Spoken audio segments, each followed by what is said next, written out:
ce cours est à la mémoire de mon ami Rav Yitzhak Ohana, Zecher Tzadik Lebracha. C'est un rav ici de Sarcelles qui avait un Beth Midrash, un kollel. Moi, j'ai appris en Chavrota avec lui, on a étudié ensemble pendant des années. Blainara, il était très fort en Torah et il avait un amour de la Torah, quelque chose d'inimaginable. Une messirut nefesh pour la Torah. La Torah, c'était, quand on dit des gens, la Torah, c'était toute leur vie, mamash, la Torah, c'était toute sa vie. Il était moser nefesh pour la Torah. Et non seulement pour lui, mais il a communiqué aux autres. Il avait un don spécial, un rouge spécial avec les adolescents. C'est des fois les adolescents, c'est pas facile de les maintenir dans le giron de la Torah et de les envoyer à l'Yeshiva, n'en parlant pas. Lui, il l'envoyait par dizaines à l'Yeshiva. Pourquoi? Parce qu'il faisait, je sais pas, il avait comme s'il faisait copain avec eux, mais pas trop, hein, garder sa distance de Rav quand même, mais il les comprenait. Et il a réussi à Blainara envoyer plein de jeunes à la Yeshiva. Et si Dieu veut, dans pas longtemps, dans quelques jours, ce sera son Yortzeit. Voilà, donc moi je me rappelle toutes les années de Rosh quand Rav Israël est décédé, j'allais faire Rosh Hashanah et Kippour dans son minyan parce que j'aimais bien, c'était Mesouda. Et le pauvre, il m'offrait, vous savez, le Seder du Kohen Gadol le jour de Yom Kippour. Le jour de Kippour, toujours, il m'offrait ça à Moussaf. Bref, que son exemple ne nous quitte pas. Zechoto et Ganalenu. Alors, comme d'habitude, les textes que je vais citer ne sont pas exhaustifs. Il y en a beaucoup d'autres à citer. D'abord, il faut savoir, bien sûr, donc Shavuot, c'est le jour où Akash Baruch Hu nous a donné la Torah. Et c'est ça que l'on va fêter. C'est ça qu'Akash Baruch Hu nous demande de fêter. Bien que, on va le lire, dans aucun moment Akash Baruch Hu nous dit dans la Torah, fêtez Shavuot parce que c'est le jour où je vous ai donné la Torah. Hachim va nous dire fêtez Shavuot parce que c'est le 50e jour après la sortie d'Égypte. C'est Chag HaKatzir, etc. On va en parler, mais il ne dit pas fêtez Shavuot, faites un jour chômé parce que c'est le jour où je vous ai donné la Torah. Pas du tout. Et c'est ça qui est étrange, on va en parler. D'accord? Donc, il faut savoir aussi que chaque jour de l'année, on a une mitzvah de se rappeler le jour de Matan Torah. Donc, ce n'est pas seulement le jour de Shavuot. Bien sûr, là, on va faire un jour chômé, on va écouter les 10 commandements, on va faire la veillée, etc. Mais chaque jour de l'année, il y a une mitzvah pour chaque juif de se rappeler du don de la Torah, comment ça s'est passé avec le feu, le tonnerre, le shofar. Le shofar, c'est quand même un événement, un des deux événements, comme il est marqué dans le Sefer Devarim. Il y a deux choses que le Goïm ne peut pas nous dire, qui ne peuvent pas nous enlever, et c'est unique. Il y en a plein d'autres, mais deux que mon cher Benoît cite dans le Sefer Devarim, il dit, est-ce qu'une seule fois, il y a Dieu qui s'est révélé devant des milliers et des millions de personnes, à part ce jour-là, le jour de Matan Torah? Vous allez voir, Mabdil, dans toute la religion. Mon cher Benoît, il dit ça par rapport aux autres religions. Allez voir dans les autres religions. Il y en a qui va dire, ouais, j'étais dans une caverne, Dieu il m'a parlé, mais là, c'est en public, devant 3 millions de juifs qui sont sortis d'Égypte. Akash Baruch Hu s'adresse à Moshe Rabbeinu sur le mont Sinaï, Akash Baruch Hu lui parle, et Moshe lui répond. C'est unique dans l'histoire. Il n'y a jamais eu un événement pareil dans toute l'histoire. La deuxième chose que Moshe Rabbeinu nous dit, mais bon, ce n'est pas le sujet de ce soir, c'est est-ce qu'une seule fois dans l'histoire, il y a un peuple qui a été sorti par son Dieu avec des nissim, avec la force, avec la main forte, de force à Akash Baruch Hu. Il a écrasé les Égyptiens, il nous a sortis. Ça, c'est deux choses qu'aucun peuple peut dire, qui a vécu la même chose. Voilà. Je vais citer les différents noms de Shavuot. Shavuot, on l'appelle Shavuot parce que Shavuot, ça veut dire les semaines, donc les 7 semaines. Ce que j'ai dit tout à l'heure, la Torah ne nous dit pas que c'est le jour de Matan Torah, elle nous dit c'est le jour des semaines. Chag Shavuot. Alors bien sûr, c'est les 7 semaines. Et on va lire, c'est quand même étrange parce que quand on a lu hier dans Parashat Emor toutes les fêtes, on parle de Pessah, on parle de Sfirat HaOmer. Ce n'est pas une fête, Sfirat HaOmer. C'est une mitzvah de couper de l'orge à la sortie du premier jour de Pessah et de l'offrir en korban, en offrande au Beth Amikdash. Qu'est-ce que ça fait cette mitzvah de Sfirat HaOmer entre Pessah et Shavuot? Bien, d'autres noms. Pourquoi ça s'appelle Shavuot? Parce que Shavuot, c'est le pluriel de Shvuah, juré. D'ailleurs, si vous prenez la Masechet Shavuot, le Khatam Sofer par exemple, il étudiait toujours Masechet Shavuot entre Pessah et Shavuot parce qu'il y a 49 dapim, les 49 jours qu'il y a entre les deux. Vous savez que dans les 49 jours, on doit se préparer. Les 41 midot qu'il faut pour recevoir la Torah sont cités dans le 6e Pérec de Pirkei Avot. Et le dernier jour, les 49 jours, c'est une révision. Maintenant, il y a la Shvuah. C'est quoi ces promesses? Alors, il y a différentes promesses pour qu'on dise Shavuot, les promesses, le jour de Shavuot. C'est Akash Borou, il nous a promis qu'il ne nous échangerait jamais contre un autre peuple. C'est ça, Shavuot, une des promesses. Et la deuxième promesse, c'est nous avons juré que Chas v'Shalom, on ne quittera pas le service d'Hachem. Jamais on va dire, ah ben nous, Chas v'Shalom, on va aller servir un autre Dieu. C'est un lien indéfectible que les Bnei Israël ils ont fait avec Kadosh Baruch Hu, et ça on le voit à la fin du Sefer de la Parashat Mishpatim. Mais en vérité, ça s'est passé avant Matan Torah. Ils ont fait une alliance et les Bnei Israël ils sont rentrés en alliance avec Kadosh Baruch Hu par Akadosh Baruch Hu leur a proposé, ils ont dit oui, ils ont dit Naaseh v'Nishma, ils ont fait comme un guerre, c'est-à-dire, il y a Brit Mila déjà, elle a été faite en Égypte avant de sortir le jour de Pessah, mais tous les Juifs et toutes les Juives se sont trempés au mikvé comme une conversion. Et deuxièmement, un sacrifice.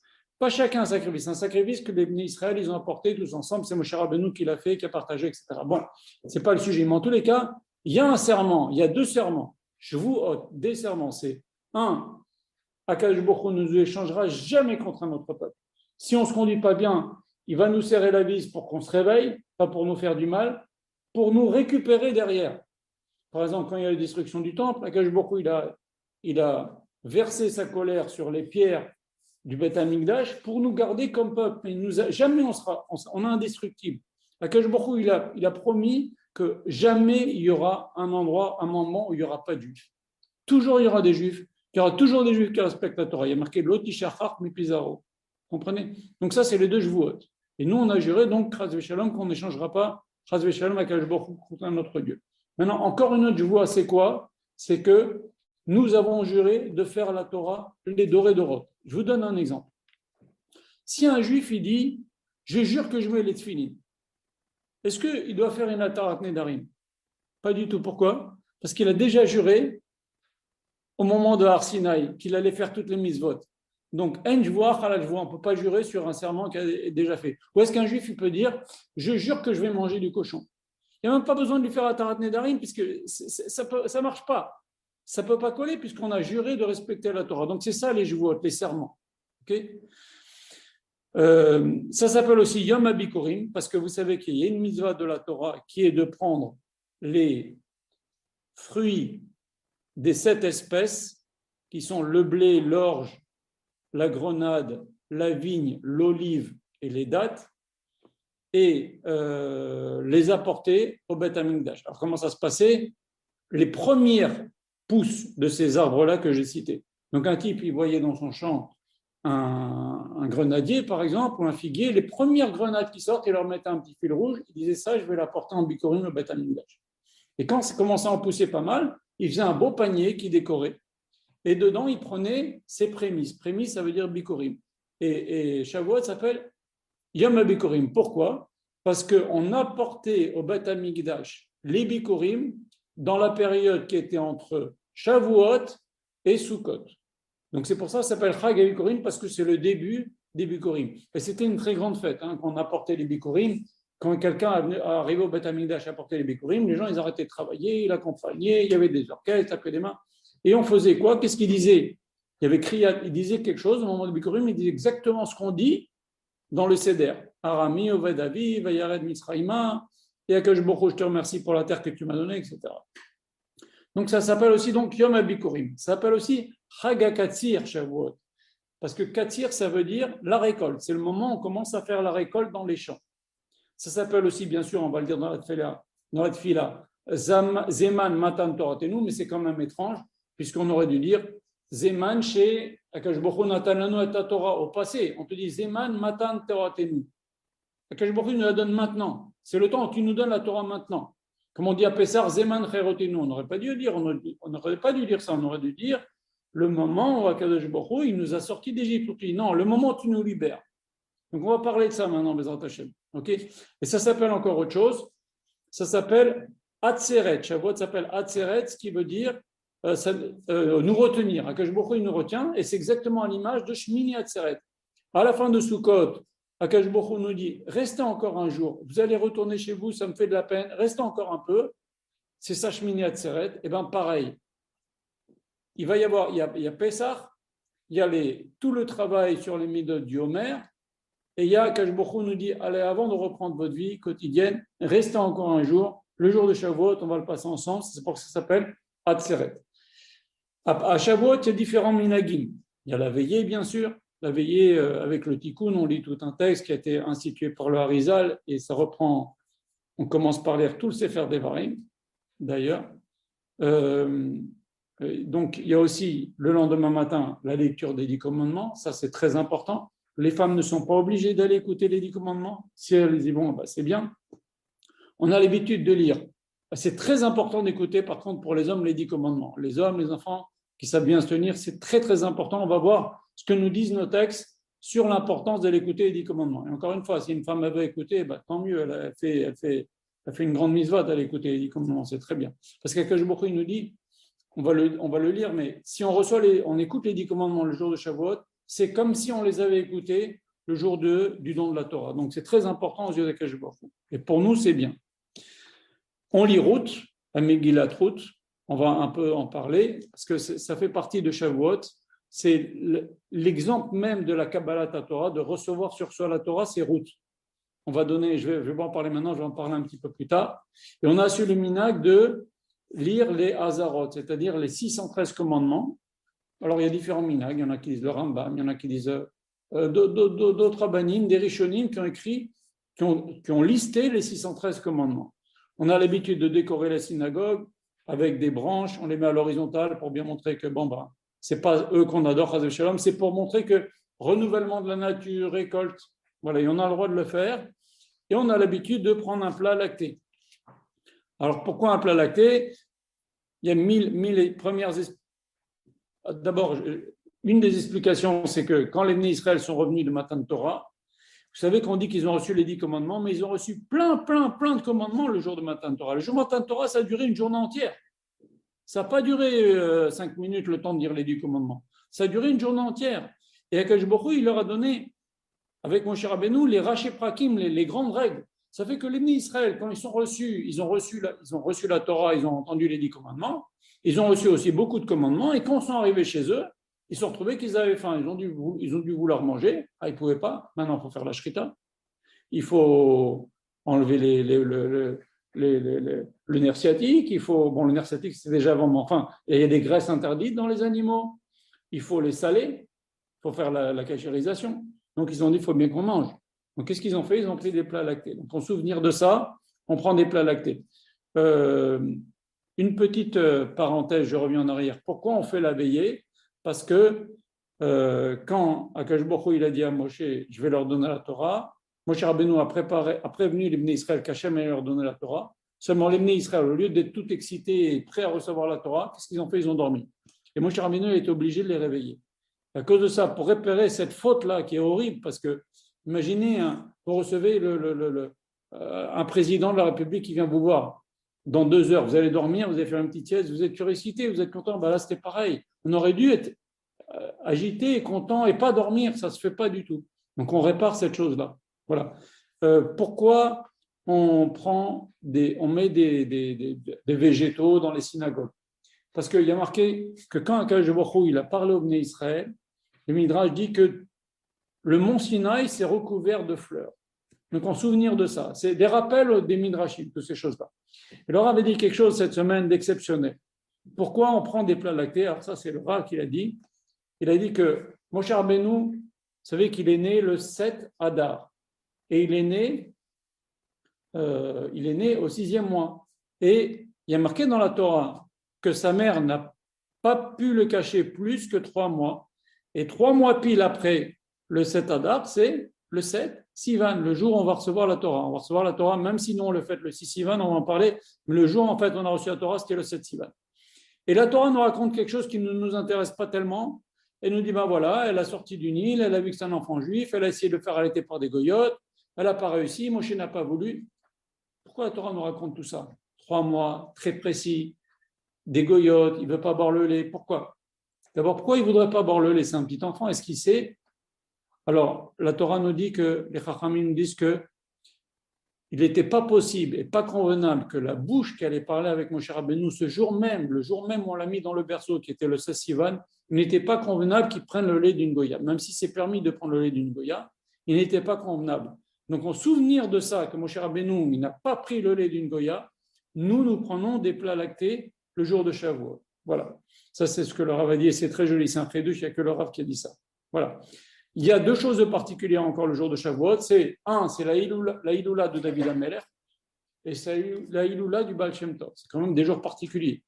Donc, c'est pour ça qu'on a le minhag de lire des Teilim le jour de Shavuot. Parce que c'est la Iloula de David Ameler. Alors, en petite parenthèse, comment ça s'est passé la mort de David Ameler? C'est important de savoir, parce que tout le monde ne le sait peut-être pas. Pourquoi on dit Seudat David Malka, la Seudat de David, la Seudat de Melapé Malka, c'est la Seudat de David. Pourquoi?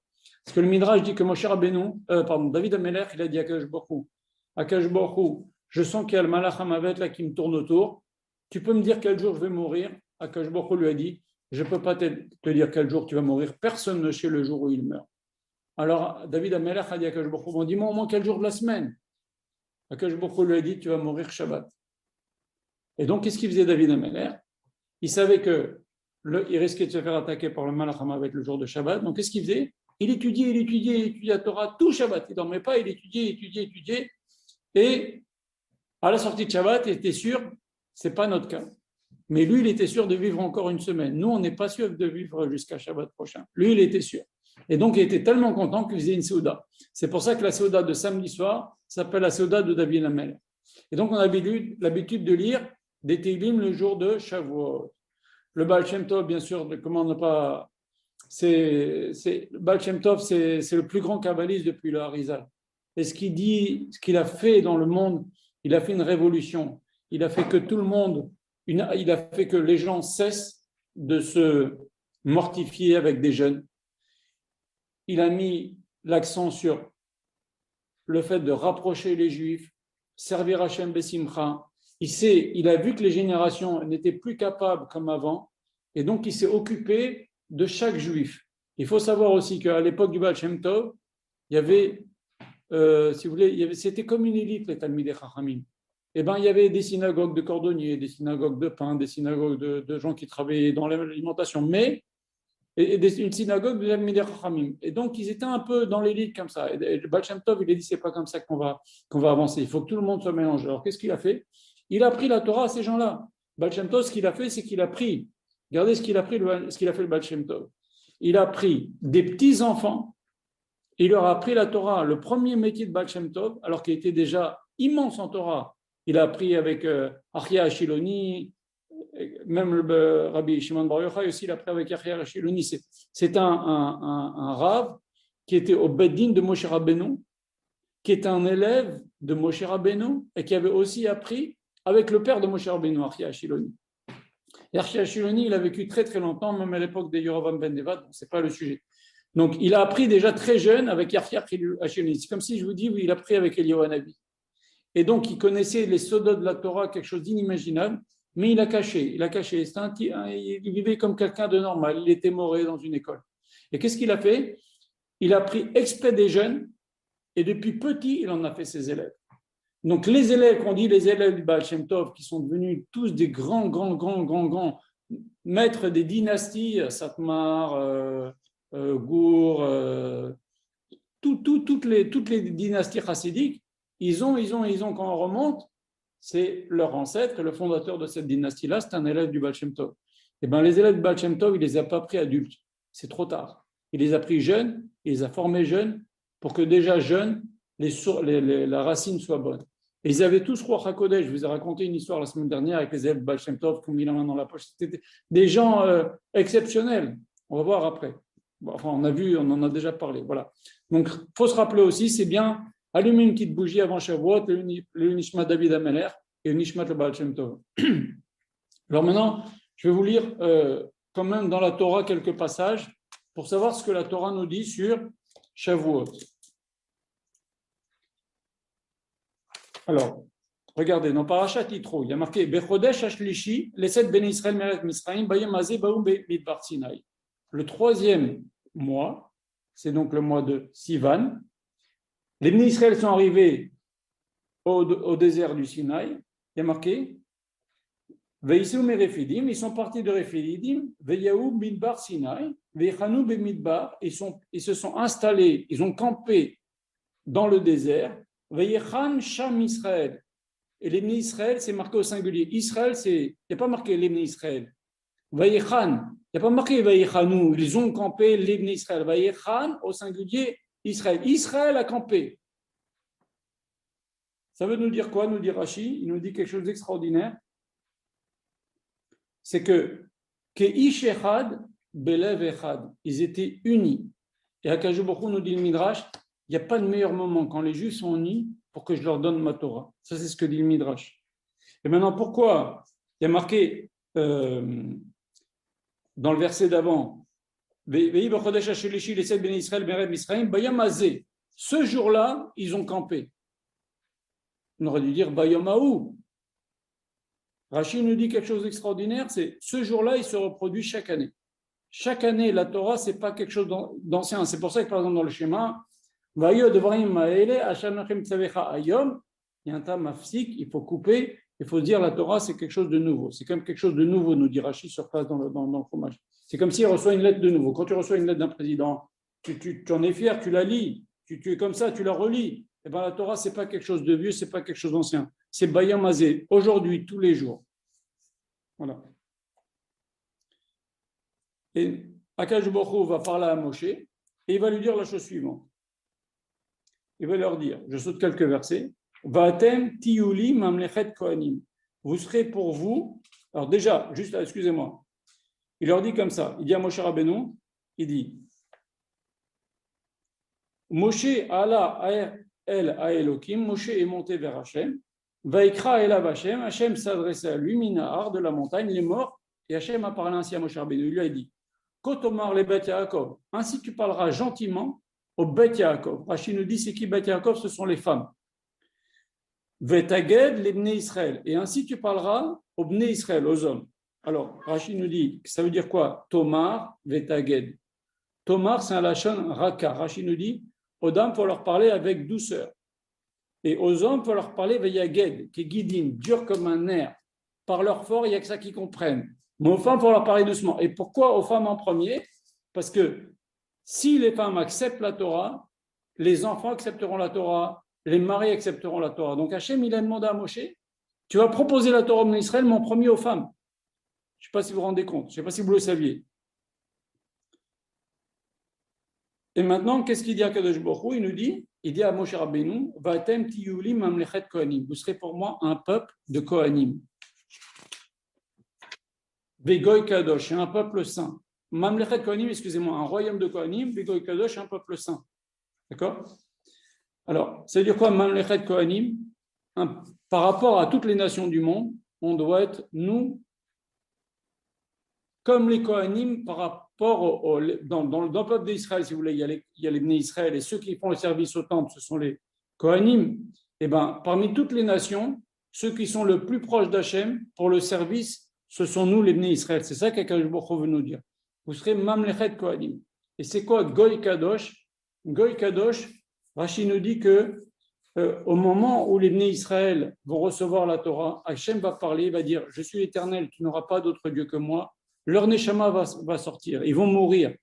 Et Hachem va leur rendre leur neshama, mais il va leur rendre une neshama beaucoup plus purifiée qu'elle n'était avant. On dit que Akadosh Baruch Hu va leur enlever l'impureté du serpent, c'est-à-dire la faute d'Adam Arishon, qui a fait qu'on a au fond de nous un Yetzer Hara énorme, et ça a entraîné la mort. Quand les Juifs ils ont entendu les paroles d'Hachem, ils ont perdu leur neshama. Akadosh Baruch Hu leur a rendu une neshama toute propre. Il leur a enlevé les traces de la faute d'Adam et Rishon, ce qui fait que, au moment où on a reçu Matan Torah, jusqu'au veau d'or, les Juifs étaient immortels. Nos Chachamim nous disent qu'on est arrivé à l'état d'Adam et Rishon avant la faute.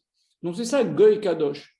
Et malgré tout, malgré que les Juifs ont refauté après, au moment du veau d'or, il faut savoir qu'il y a des particuliers qui a, du fait que Akadosh Baruch Hu nous a lavé notre neshama, nous a rendu une neshama propre. Déjà, quand un tzaddik meurt, un grand tzaddik meurt, et ça, on ne trouve ça que chez les Bnei Israël, si on ouvre sa tombe pendant même au bout de 3 siècles ou 10 siècles, il est nickel, il n'est pas abîmé. C'est ça, Goy Kadosh, vous comprenez?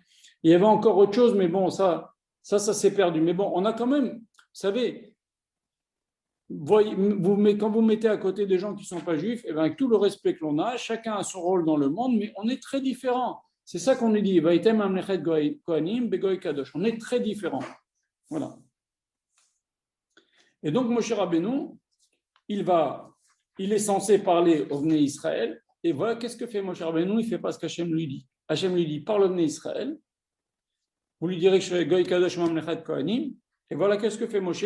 Moshe, Veikra les Ikne Aham. Moshe, il est venu, il appelait les sages, les anciens. Il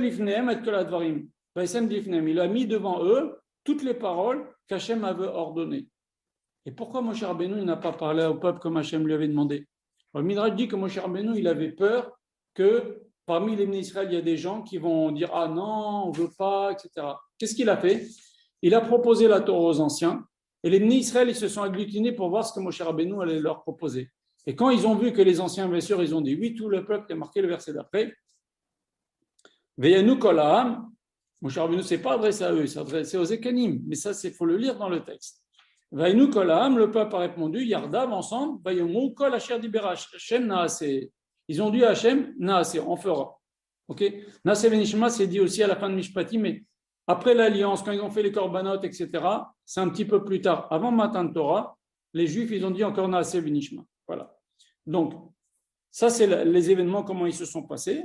Et après, qu'est-ce qu'on voit dans les versets, quelques versets après? Il y a marqué Vayomer Hashem el Moshe, lech el ha'am, va au peuple, vekidashtem, vous vous sanctifierez ayam ou machar, aujourd'hui et demain, vekitsu simlotam, et vous, textuellement, vous laverez vos vêtements.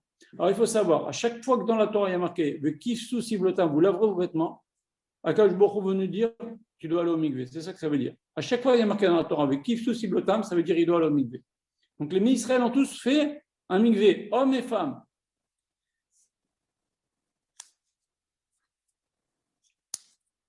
Et après, Moshe Rabbeinu, il va dire à Hachem que les peuples, que les Bnei Israël sont d'accord de recevoir la Torah. Et comment il leur dit? Leur chose suivante, il leur dit j'ai entendu que les Bnei Israël, ils ont dit qu'ils ne veulent pas écouter la Torah de moi, ils veulent écouter la Torah de toi. Ils ont dit exactement, il vaut mieux écouter la Torah du roi que d'un de ses serviteurs. Et ils ont dit cette belle phrase, les Bnei Israël, ils ont dit Retzenenu lirot et malkenu. Nous voulons voir notre roi. Et ça, en vérité, chaque juif, dans les jours qui précèdent Shavuot, dès maintenant, il doit avoir cette envie. Retzenenu lirot et malkenu. On veut voir Akadosh Baruch Hu. On veut sentir qu'il va nous donner quelque chose. On veut sentir la Torah. Et c'est ça tout le travail qu'on va parler maintenant. D'accord? Et après, Moshe Rabbeinu, on va voir que dans les versets, il y a marqué, il va parler, il va Kibayem Ashlishi, Yered Hashem, Lena Hashem, il va se dévoiler aux yeux du peuple. Il y a marqué aussi Vayar Aham et Akolot. Les peuples, ils ont vu. Donc, on voit que les peuples juifs, il n'y avait aucun aveugle. On apprend des versets que les juifs se sont tenus au pied du mont Sinaï. Donc, s'ils se sont tenus au pied du mont Sinaï, il n'y avait aucun qui boitait. Quand les Bnei Israël, ils ont entendu, il n'y avait aucun qui était sourd. Donc Hachem, il a guéri tout le monde. Il a guéri tout le monde avant déjà, pendant le mois de Iyar. C'est pour ça qu'on dit que le mois de Iyar, c'est un mois qui est propice à la Refoua Shelema. Parce que ce mois-là, Akadosh Baruch Hu, il a guéri tous les Bnei Israël. Et maintenant, quand les Juifs ont fait le veau d'or, tous les défauts qu'ils avaient perdus, ils les ont retrouvés. Et celui qui était aveugle ou avait un œil crevé, ça s'est guéri avant de Matan Torah, pendant le mois de Iyar. Et quand il y a eu le veau d'or, tout est revenu. Ça, c'est ce qui est marqué dans Parashat Yitro. Maintenant, je voudrais vous lire ce qui est marqué dans ce qu'on a lu hier, dans Parashat Emor.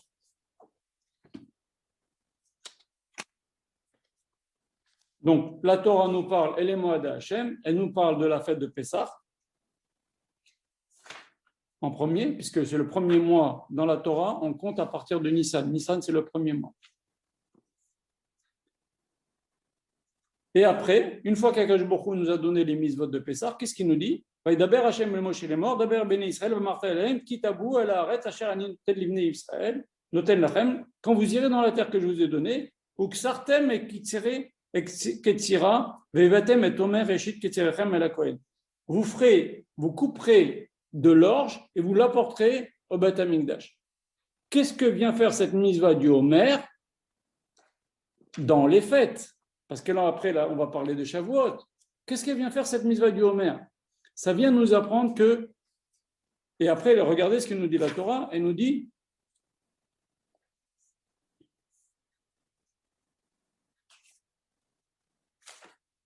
Usfartem lachem, il n'y a pas seulement la mitzvah d'apporter les quelques branches d'orge, quelques plants d'orge, mais il y a aussi la mitzvah Usfartem lachem imachorat à Shabbat. Vous compterez le lendemain. Il y a marqué Shabbat, mais on veut dire Yom Tov, et je vais vous expliquer pourquoi c'est important. Vous compterez à partir du jour où vous apporterez ce korban à Omer, c'est-à-dire quand nous on fait le deuxième seder, à la sortie du premier jour de Pessah, vous compterez Sheva Shabbatot Timimot Yena, vous compterez 7 semaines pleines, c'est la période que l'on passe maintenant, d'accord? Et Timimot, ça nous apprend que si tu fais Kiddush le soir de Shavuot, avant la fin, avant la nuit, c'est pas 7 semaines Timimot, c'est 7 semaines, 6 jours et 23 heures. Or, Hachem nous a dit 7 semaines Timimot, donc il faut attendre la nuit, le jour de Shavuot, pour faire le Kiddush. Maintenant, pourquoi Mimachorat à Shabbat? Je vous pose une question. Est-ce que vous savez pourquoi les Goïms, ils font toujours le lundi de Pâques et toujours le lundi de Pentecôte? Ben, c'est à cause de ce verset. Parce que d'abord, si on n'a pas la Torah orale, on peut se tromper, puisqu'il y a marqué dans la Torah, Mimachorat à Shabbat. Tu compteras le lendemain du Shabbat. Donc, normalement, si on lit ça, on va commencer à compter le Homer, le Shabbat qui suit Pessah. Or, nos Chachamim nous disent, Mimachorat à Shabbat, c'est Yom Tov. Yom Tov aussi, il a appelé Shabbat. Et donc, qu'est-ce qu'ils ont fait, les Goïms? Ils ont dit, nous, ils n'ont pas la Torah orale, donc même Machorat à Shabbat, qu'est-ce qu'ils font? Ils comptent, pour eux le Shabbat, c'est plus bon, c'est dimanche, le lendemain dimanche, au printemps, c'est Pâques. Vous comprenez? Mais Machorat à Shabbat, eux, le Shabbat, c'est dimanche, et donc ils comptent le lendemain dimanche, c'est lundi. Ils font donc toujours lundi de Pâques. Et ils prennent ça de ce verset-là. Et après, ils comptent 50 jours, ça tombe le lundi de Pentecôte. Pentecôte, vous leur demandez, les Goïms, ils savent, c'est le jour où on a reçu la Torah. Mais bon, ils font n'importe quoi. Enfin, bref. Et donc, maintenant, la Torah va nous dire que au bout de 50 jours, on fait quelque chose d'étrange. On fait 2 pains, chametz. Toutes les fois, on apporte des pains dans le Beth Amikdash. Vous savez que chaque semaine, il y a le shulchan, il y a ce qu'on appelle les pains d'assignation. C'est comme des grosses chalotes, mais c'est des chalotes qui sont de matzah. Quand un juif, un pauvre, il apporte un korban ani, c'est de la farine, eh ben, ça doit rester matzah, ça ne peut pas être hametz. Quand le Kohen, il apporte un korban mincha, c'est de la farine, de l'huile, il ne faut pas qu'il y ait de l'eau, il ne faut pas que ce soit hametz. Or, le jour de Shavuot, le seul korban, le seul pain qu'on apporte de toute l'année qui est hametz, c'est le jour de Shavuot. Alors ça, pourquoi? Bon, on va en parler, si vous voulez on peut en parler maintenant, mais c'est quand même étrange que la Torah nous précise une chose pareille. Il faut que ce soit hametz davka. Pourquoi? Parce que le jour de Shavuot, maintenant qu'on reçoit la Torah, vous savez qu'on a dit que le hametz, ça représente le Yetzer Hara. Et bien le jour de Shavuot, c'est le jour où on a reçu la Torah. Quand on a reçu la Torah, on peut dominer le Yetzer Hara. C'est ça qu'Akadosh Baruch Hu veut nous dire. Faites le hametz. Parce que maintenant que je vous ai donné la Torah, vous allez pouvoir dominer le Yetzer Hara. Comme nous dit la Gemara, elle nous dit Barati Yetzer Hara. J'ai créé Yetzer Hara, c'est un ange, il est très dur à vaincre. Barati yo lo Torah tavlin. Je lui ai créé la Torah comme condiment, comme épice. Ça veut dire quoi? Pas comme antidote. On ne peut pas le tuer, le Yetzer Hara. Sauf certains tzadikim, comme David Ameler, il dit Libi halal bekerbi, moi je l'ai tué le Yetzer Hara, mais c'est impossible de le tuer. Par contre, on peut le mettre à notre service. On peut faire pour l'empêcher de diriger notre vie. Et ça, c'est grâce à la Torah. C'est pour ça que le lechem du jour de Shavuot, c'est du chametz. Et maintenant, Qu'est-ce que nous dit la Torah? Ukratem be'etzem hayomazé. Encore une fois, on dit be'etzem hayomazé, en plein dans ce jour-là, c'est-à-dire, ça nous apprend qu'au contraire de Shabbat, il n'y a pas une mitzvah de Tosefet Shabbat pour Shavuot, de Tosefet Yom Tov pour Shavuot. Par exemple, les autres Yom Tov, on n'attend pas la dernière limite pour allumer les bougies, on attend avant la nuit, avant la Shkia, pardon, vous comprenez, avant le coucher du soleil. Et bien là, il n'y a pas cette mitzvah-là du tout. On doit attendre la nuit, Be'etzem Hayom Hazeh, ce que nous dit le verset. Ou Kratem Be'etzem Hayom Hazeh, ce jour-là, vous l'appellerez Mikra Kodesh, une convocation sainte. Il a rien comme les Chet Avoda, vous ne ferez pas de travaux, etc. Voilà. Donc ça, c'est ce que nous dit la Torah. Voilà. Maintenant, je vais vous dire ce que nous dit la Mishnah. La Mishnah dit quelque chose d'extraordinaire sur Shavuot, il faut le savoir. Be'arabba, dans Masechet Rosh Hashanah, Mishnah Bet, deuxième Mishnah. Baba Prakim Olam Nidon, le monde est jugé à 4 occasions. Pesach à la Dvoua. Akadosh Baruch Hu, le jour de Pesach, il décide combien de récoltes de blé, de maïs, d'avoine, d'orge vont pousser. Be'atzeret al perot ha'ilan. Et le jour de Shavuot, Akadosh Baruch Hu décide combien vont pousser de fruits sur les arbres.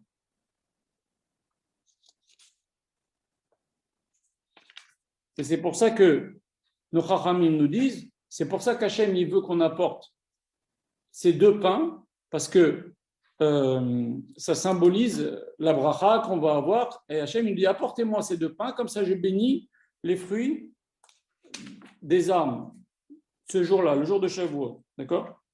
Et qu'est-ce que ça veut dire? Il va bénir Pirot Ha'ilan. Il nous dit, est-ce que ça va donner des fruits avec Shefa? C'est ça la bracha. Voilà. Ça, c'est ce qu'a dit la Mishnah. OK? Alors, je vais vous lire maintenant quelques passages que le Rav a écrits.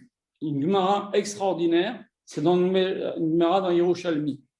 Je suis en train de vous amener où je veux aller. Je veux aller vous faire comprendre, en fait, que Shavuot, ce n'est pas un jour moins grave et sérieux et gorali, c'est-à-dire d'une importance capitale dans notre vie, que Rosh Hashanah. Vous allez voir. La Gemara nous dit dans le Yerushalmi, dans Shabbat Nun Dalet, la Gemara nous dit, Rabbi Yona, chaque année, à Pessah, il buvait 4 coupes de vin et il avait un mal de tête qui lui durait de Pessah jusqu'à Shavuot. Et il ne pouvait rien faire pour enlever ce mal de tête. Mais quand approchait Shavuot, ça y est, le mal de tête s'en allait. Alors, le Rav demande, qu'est-ce qu'il y avait de spécial le jour de Shavuot pour lui enlever le mal de tête? Qu'est-ce qu'il y a de spécial? Alors, il faut savoir que quand quelqu'un il a bu, vous voulez lui faire un peu, ou qui est pris dans quelque chose, vous voulez le faire un peu réagir, il faut lui faire peur. Rabbi Yona, il avait peur de Shavuot. Et c'est comme ça qu'il arrivait à enlever son mal de tête des Arba Kosot. Donc on voit qu'il y a une notion de peur. Attention, à chaque fois qu'on dit peur, il ne faut pas qu'on ait une peur stérile. C'est une peur de la compréhension de ce qu'on va vivre, que c'est un jour de jugement. On va voir maintenant, je vais vous le lire, que les pirotes à Elan, c'est vous et moi. L'arbre, c'est Akadosh Baruch Hu, et les pérotes, les fruits de l'arbre, c'est les Neshamot. Vous savez que nos Neshamot, c'est une partie d'Akadosh Baruch Hu. Et donc, on est jugé, nos Neshamot vont être jugés, et je vais en parler maintenant. D'accord? Et donc, lui, il avait cette peur-là, il dit, oulala, je vais être jugé. Il va être jugé sur quoi? Eh bien, je vais en parler un petit peu plus tard. D'accord?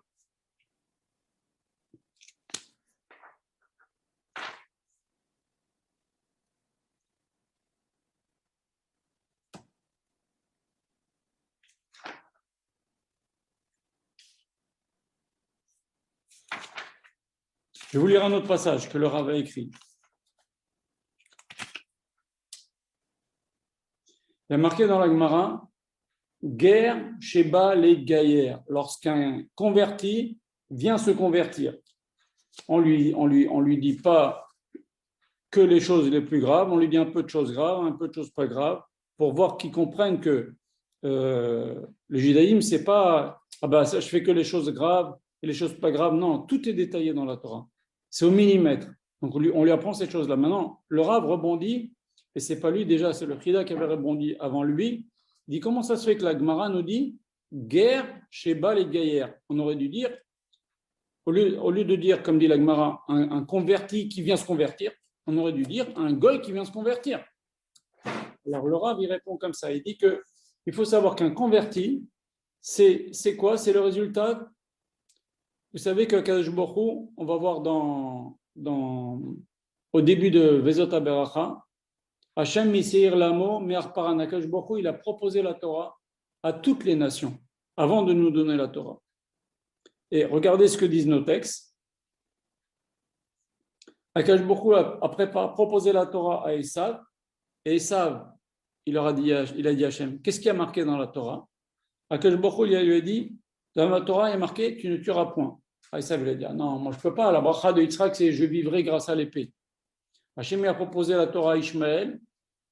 Les Bnei Ishmaël, ils ont dit à Hashem, qu'est-ce qui a marqué dans la Torah? Hashem, il a dit, tu ne voleras point. Ah non, nous on aime ça, c'est pas la peine, non, on ne peut pas. Alors déjà, Hashem, pourquoi il leur sort juste un truc qu'ils ne peuvent pas supporter? Sors-leur dans la Torah, il y a marqué les tefilines, il y a les séoudotes de Shabbat, il y a les séoudotes manger dans la souka, c'est sympathique. Donne-leur des trucs, propose-leur des trucs sympas. Pourquoi tu leur dis pile la chose qu'ils n'aiment pas, que c'est complètement impossible pour eux? Tout simplement parce qu'ils ont fait l'erreur de demander. Quand Hachem il vient de proposer quelque chose, la moindre des choses, c'est de dire Naaseh Benishma. Et c'est pour ça que Akadosh Baruch Hu, il était content de nous donner la Torah. Parce que quand les Juifs ont dit Naaseh Benishma, la Gemara dit, Akadosh Baruch Hu a dit, qui a dévoilé ce secret à mes enfants, dont seuls les anges le connaissent? C'est-à-dire qu'un ange, quand Akadosh Baruch Hu lui demande quelque chose, il est tout prêt tout de suite à bondir pour le faire. Il ne dit pas, ah, qu'est-ce qui a marqué Hachem? Qu'est-ce que tu veux Hachem? On est là pour faire la volonté d'Hachem. Et c'est ça que Akadosh Baruch Hu, il a dit, ah, tu me demandes. Et ça, tu me demandes, eh ben, je vais te dire pile le truc, tu ne la mérites pas. Donc déjà, je te dis le truc que tu ne peux pas supporter. Ishmaël, tu me demandes. Ah, si tu me demandes, c'est que tu n'as pas confiance en moi, tu ne mérites pas. Vous savez, des fois, par exemple, quelqu'un que vous aimez beaucoup, il dit, je peux te demander un service, vous lui dites, c'est oui d'avance. Eh ben, c'est pareil que les Israël, ils ont fait. Pourquoi? Parce qu'Hachem, il les avait sauvés de la misère. Ils étaient enfermés comme ça pendant 210 ans en Égypte. Donc ils ont dit Naaseh Benishma, mais aussi par amour pour Hachem, il avait sauvé la traversée de la mer, etc. Il les nourrissait au quotidien. Ils ont vu la grandeur d'Hachem. Mais avoir la force de dire Naaseh Benishma, on est comparé aux anges, de dire moi, je ne mets pas mon sechel au milieu, je ne commence pas à dire attends, je vais voir si je vais pouvoir le faire, attends, est-ce que ça me plaît, attends, est-ce que je comprends? C'est pas ça. Un juif, il ne doit pas agir comme ça. Un juif, il doit toute l'année, et en particulier Shavuot, et c'est ça le travail de Shavuot. Le travail de Shavuot, c'est de dire Naaseh Benishma. Ok, il y a des mitzvot que je ne sais pas encore. Dès que je les apprendrai, je les ferai. C'est ça le travail de Shavuot. Un juif, il doit le jour de Shavuot, et une juive doit dire le jour de Shavuot Naaseh Benishma. Et Naaseh Benishma, ça ne veut pas dire je ferai, et Nishma, j'essaierai de voir si ça me plaît, je ferai, ça je plaît, je ne comprendrai pas. Non, Benishma, c'est j'étudierai pour savoir bien la faire. J'étudierai la chôte de cette mise-là pour bien la faire. Mais c'est ça, Naaseh Benishma. C'est Hachem, ce que tu me demandes, je veux le faire. Il y a plein de mitzvot que je ne connais pas, je veux les faire. Et c'est ça, la préparation de Shavuot, c'est d'arriver à cet état-là. Vous comprenez? Et donc maintenant, il faut savoir aussi une chose. Quand Hachem, il a dit, je propose à Esav, et ils m'ont dit ça, et je leur ai dit ça, finalement, je ne leur donne pas. Comment ça s'est passé? Il faut savoir que Hachem, il est très démocratique. Souvent, le Rapito, il dit comme ça. Ils se sont réunis, le Goïm, ils ont dit, bon, Hachem nous a proposé la Torah, on fait un vote, on ne veut pas, eh bien, la majorité n'a pas voulu, eh bien, Hachem ne leur a pas donné. Mais il y avait peut-être parmi les descendants de Esav quelques-uns qui ont voulu la Torah. Il y avait parmi les descendants d'Ishmaël quelques-uns qui ont voulu la Torah, même si la majorité n'a pas voulu, et c'est pour ça qu'on ne leur a pas donné. Eh bien, ces gens-là, Akadosh Baruch Hu, ne privent jamais les gens qui veulent du bien et qui veulent se conduire bien. Qu'est-ce qu'il fait Hachem? Il leur a donné l'occasion de revenir sur terre en Gilgoul et de se convertir. C'est pour ça qu'on dit guerre chez Balé de Gaïer. Un converti qui vient se convertir. Pourquoi? Parce qu'il est déjà converti depuis longtemps, il voulait se convertir. Quand Hachem il a proposé la Torah à tous les peuples. C'est pour ça qu'on dit guerre chez Balé de Gaïer et pas Goy chez Balé de Gaïer. Vous comprenez? Voilà. Et maintenant, une dernière petite chose. La Gemara nous raconte quelque chose d'extraordinaire dans Masechet Shabbat, Pechet. Quand Moshe Rabbeinu est monté au ciel pour descendre la Torah, je vous lis le texte, les anges, ils ont dit à Kadosh Baruch Hu, pourquoi tu veux leur donner la Torah? Donne, on en avait parlé que Moshe Rabbeinu, il avait montré à Rabbi Shimon Bar Yochai, etc. Mais donne ta splendeur dans le ciel. Akadosh Baruch Hu, il a dit à Moshe Rabbeinu, réponds aux anges. Akadosh Baruch Hu, il a dit à Moshe il a dit à Akadosh Baruch Hu, mais j'ai peur qu'ils me brûlent avec leur souffle. Akadosh Baruch Hu lui a dit, Achoz bekise kevodi vechazor lahem teshuva. Accroche-toi à mon trône, bekise akavod, et réponds-leur. Qu'est-ce que ça veut dire? Qu'est-ce qu'il vient d'avoir ici, le trône d'Hachem? Alors il faut savoir que souvent on a une expression qu'on dit beaucoup dans les slichot, qu'on dit beaucoup à Rosh Hashanah et Kippour. Akadosh Baruch Hu, la teshuva, il a créé, mais il a fait un passage secret, entre guillemets, ce sont kisei hakavod, parce que normalement, ce n'est pas logique la teshuva.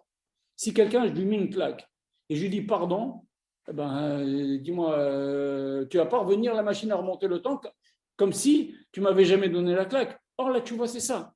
Et c'est même plus que ça. On dit que quand quelqu'un il fait teshuva parce qu'il se rend compte que c'est mal, il craint, il a peur de la punition, ses avérotes se transforment en... Les avérotes qu'il a fait exprès, ça se transforme en avérotes pas exprès, des shgagot. Et c'est quand même moins grave de fauter devant Hachem, pas exprès, que de fauter exprès. Mais si quelqu'un il fait tchouva par amour pour Hachem, parce qu'il se rend compte avec Kadosh Baruch Hu, c'est un grand roi, c'est notre maître, c'est notre patron, il nous a aidés, il nous a donné la Torah, il nous a élevés parmi tous les peuples, il nous a donné une façon de vivre. Vous savez, Rav Shach, il disait, les gens, ils doivent faire la Torah, pas pour le Olam Haba. On doit faire la Torah pour le Olam Hazé. Parce que regardez comment les gens vivent, ceux qui ne font pas la Torah. On a le plus grand bracha, même pour ce monde-là, d'avoir reçu la Torah. Et bien, quand quelqu'un fait tchouva par amour pour Hachem, ses avérotes sont transformées en mitzvot. Alors ça, c'est quelque chose d'incompréhensible. C'est quelque chose, ça redemène il n'y a qu'Hachem qui peut faire une chose pareille. Et donc, Hachem, il a dit à Moshe, accroche-toi à kisei hakavod. Kisei hakavod, c'est le passage secret qu'Akadosh Baruch Hu il a fait pour créer la tchouva, accepter les neshamot des gens qui ont fait tchouva. C'est pour ça qu'Hachem il a dit à Moshe, accroche-toi à mon kisei hakavod. Je continue. Je vous lis quelques textes parce que avant de, il faut voir dans les textes pour comprendre. Ok. C'est vrai que le Ramban dit que la période du Homer, c'est comme un long Chol HaMoed. C'est comme le Chol HaMoed de Sukkot. Entre le début de Sukkot et Shmini Atzeret, il y a 7 jours de Chol HaMoed. D'ailleurs, les Chachamim dans la Gemara ils disent qu'à Kadosh Baruch Hu, normalement, Shmini Atzeret, ça ne devait pas être au bout de 8 jours après le début de Sukkot. Shmini Atzeret, ça devait être 50 jours, comme maintenant. Comme pour Shavuot, mais comme 50 jours après, c'est l'hiver, Hachem, il n'a pas voulu, il commence à pleuvoir, etc. Hachem n'a pas voulu fatiguer les Israël, il l'aura fait au bout de 8 jours. Mais la période qu'on est maintenant, c'est comme les jours de Chol HaMoed qui est entre le début de Sukkot et Shmini Atzeret. Ça, c'est ce que dit le Rambam. Maintenant, regardez ce que dit Ezra. Ezra dit quelque chose d'extraordinaire. Écoutez bien. La Gemara nous dit dans Masechet Megillah, Ezra tiken lahem le Israël. Ezra a institué pour les Israélites, c'est Ezra qui a institué qu'on lit dans la Torah. Maintenant, il a institué, regardez ce qu'il a institué, qu'on lise les klalot de Torah de Kohanim, les klalot du Sefer Torah de Kohanim, c'est la Torah des sacrifices, c'est-à-dire le Sefer Vayikra. Et c'est quoi les klalot du Sefer Vayikra? C'est Parashat Bechukotai. Hachem a voulu qu'on lise Parashat Bechukotai avant Atzeret, avant Shavuot. Et il a voulu qu'on lise les klalot de Mishneh Torah, les klalot dans Sefer Devarim qui sont la parashat Kitavo, avant Rosh Hashanah. Maïta Ama, demande à Gemara, pourquoi Amar Abaye, Vitamer Resh Lakish. Abaye a dit, non, il y en a qui disent que c'est Resh Lakish, que Deshe Tirkle Shana Vekillotea, afin que l'année se termine avec ces klalot. Allez, emporte les klalot avec toi, l'année se termine, on les oublie, les mauvaises choses on les oublie, terminé. Alors la Gemara demande, je veux bien que tu me dises que l'année se termine et qu'elle emporte ses klalot avec elle quand tu me dis qu'on va lire Kitavo avant Rosh Hashanah. Mais qu'est-ce que le rapport avec Bechukotai qu'on va lire avant Shavuot? Alors, la Gemara nous dit, oui, Atzeret, c'est aussi Rosh Hashanah. Pourquoi? Comme on a dit dans la Mishnah, Atzeret, c'est Nidonim al Perot Ha'ilan. On est jugé sur Perot Ha'ilan. Et on a vu qu'est-ce que c'est Perot Ha'ilan? C'est pas seulement les fruits, c'est non Neshamot. On est jugé. Donc, Akash Baruch Hu, il a voulu, Ezra, il a institué qu'on lise Kitavo avant Rosh Hashanah, comme ça les clalotes de Kitavo, elles s'en vont, allez hop, on passe dans une nouvelle année, que l'année s'en aille avec ses clalotes, et que l'année s'en aille avec Shavuot, et que ça emporte aussi, que ça parte avant, et qu'on lise Bechukotai avant. Et vous verrez, toujours on lit Bechukotai avant Shavuot. Donc c'est un jour de jugement. C'est ça que j'ai voulu vous expliquer aujourd'hui. Shavuot, c'est un jour de jugement. Et on va voir. Akash Baruch Hu, il a voulu, nous dire, regardez ce que nous disent les Chachamim. Akash Baruch Hu, il a voulu à Rosh Hashanah l'hydrosh al Maaseh Olam, Veladono. Il a voulu juger les hommes à Rosh Hashanah. Il a voulu aussi juger en fonction donc de leur conduite, comment ils se sont conduits pendant l'année. Mais Akash Baruch Hu, et c'est là qu'on va en venir, c'est le cœur de notre cours, il a voulu juger les hommes, les êtres humains, les juifs, pardon, les Neshamot, car les Neshamot, c'est ce qui pousse de l'arbre d'Akadosh Baruch Hu, si on peut s'exprimer ainsi. Et le jour de Shavuot, on est jugé sur la Torah qu'Akadosh Baruch Hu nous a donnée. Et est-ce qu'on a fait Bitul Torah? On l'a annulé cette Torah? Ou est-ce qu'on a mal fait? Ou est-ce qu'on a bien fait? Vous savez, il y a marqué dans la Pirkei Avot, il y a marqué tous les jours, il y a une voix qui sort et qui dit Oi, la briotte, malheur aux créatures, al elbona shel Torah. Tous les jours, il y a une voix qui sort dans le ciel et qui dit malheur aux créatures, à la honte que l'on fait à la Torah. Je ne veux pas être mécatrek ras v'shalom, mais on n'entend pas cette voix-là. Mais celui qui kadosh, il comprend en vérité que tous les jours, nous on ne l'entend pas, mais on peut le voir. Quand il se passe des choses pas bien et que c'est honteux pour la Torah, eh bien, Akadosh Baruch Hu n'est pas content. Quand il y a chas v'shalom, des gay pride, des trucs comme ça, des tas de trucs pas bien qui se passent, c'est une honte pour la Torah. Donc tous les jours, il y a cette voix, tous les jours, il y a une honte sur la Torah. Il faut maintenant, justement, à Shavuot, savoir que nous, on va être jugés. Est-ce qu'on a fait honte à la Torah? Est-ce qu'on a honoré la Torah? Est-ce qu'on a fait bitul Torah? Est-ce qu'on s'est sacrifié pour la Torah? Est-ce qu'on a fait des efforts pour apprendre la Torah? Est-ce qu'on a fait des efforts pour nous pour faire des choses qui sont difficiles à faire? Est-ce qu'on a fait assez Nishma? C'est ça Shavuot. Et c'est ça qu'il faut se préparer maintenant. Regardez maintenant ce que nous dit Rashi dans le Chumash. Je vous pose la question. Quand vous faites le Kiddush, Yom HaShishi, Vaïchola Shamayim, vous croyez Yom HaShishi, c'est le 6e jour? Alors je vous pose la question. Pourquoi dans tous les jours de Bereshit, il y a marqué Yom Rishon, Yom Sheni? Il n'y a pas marqué Yom HaRishon, Yom HaSheni, Yom HaShlishi. Il y a marqué Yom Rishon, Sheni, Shlishi, Yom Revi. Et pourquoi Yom HaShishi? On aurait dû dire Yom Shishi, Vaïchola Shamayim. Yom HaShishi, Rashi nous dit, le 6e, Vaïchul Hashem Baaretz, Hashem il a fini de la création, c'est quel 6e? Le 6e jour de Sivan. La création, elle a été terminée le jour où Hashem il a donné la Torah.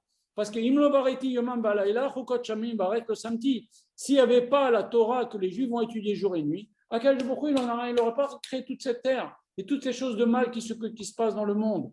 C'est que les Chachamim sont réunis, ils ont dit est-ce que ça vaut le coup d'avoir créé ce monde? Non, ça ne vaut pas le coup. Il y a beaucoup plus de choses mauvaises qui se passent que des choses bonnes. Mais maintenant qu'elle est créée, alors on va essayer de s'améliorer, on va essayer de faire un maximum. Maintenant, Yom HaShishi, Vaïchol Hashem Baretz, le 6e jour de Sivan, le jour de Shavuot, Vaïchol Hashem Baretz. La création de la terre, c'est terminé. C'est-à-dire que le but de la création du monde, c'est ce jour-là qu'on va fêter Bezrat Hashem dans quelques jours, le jour de Shavuot.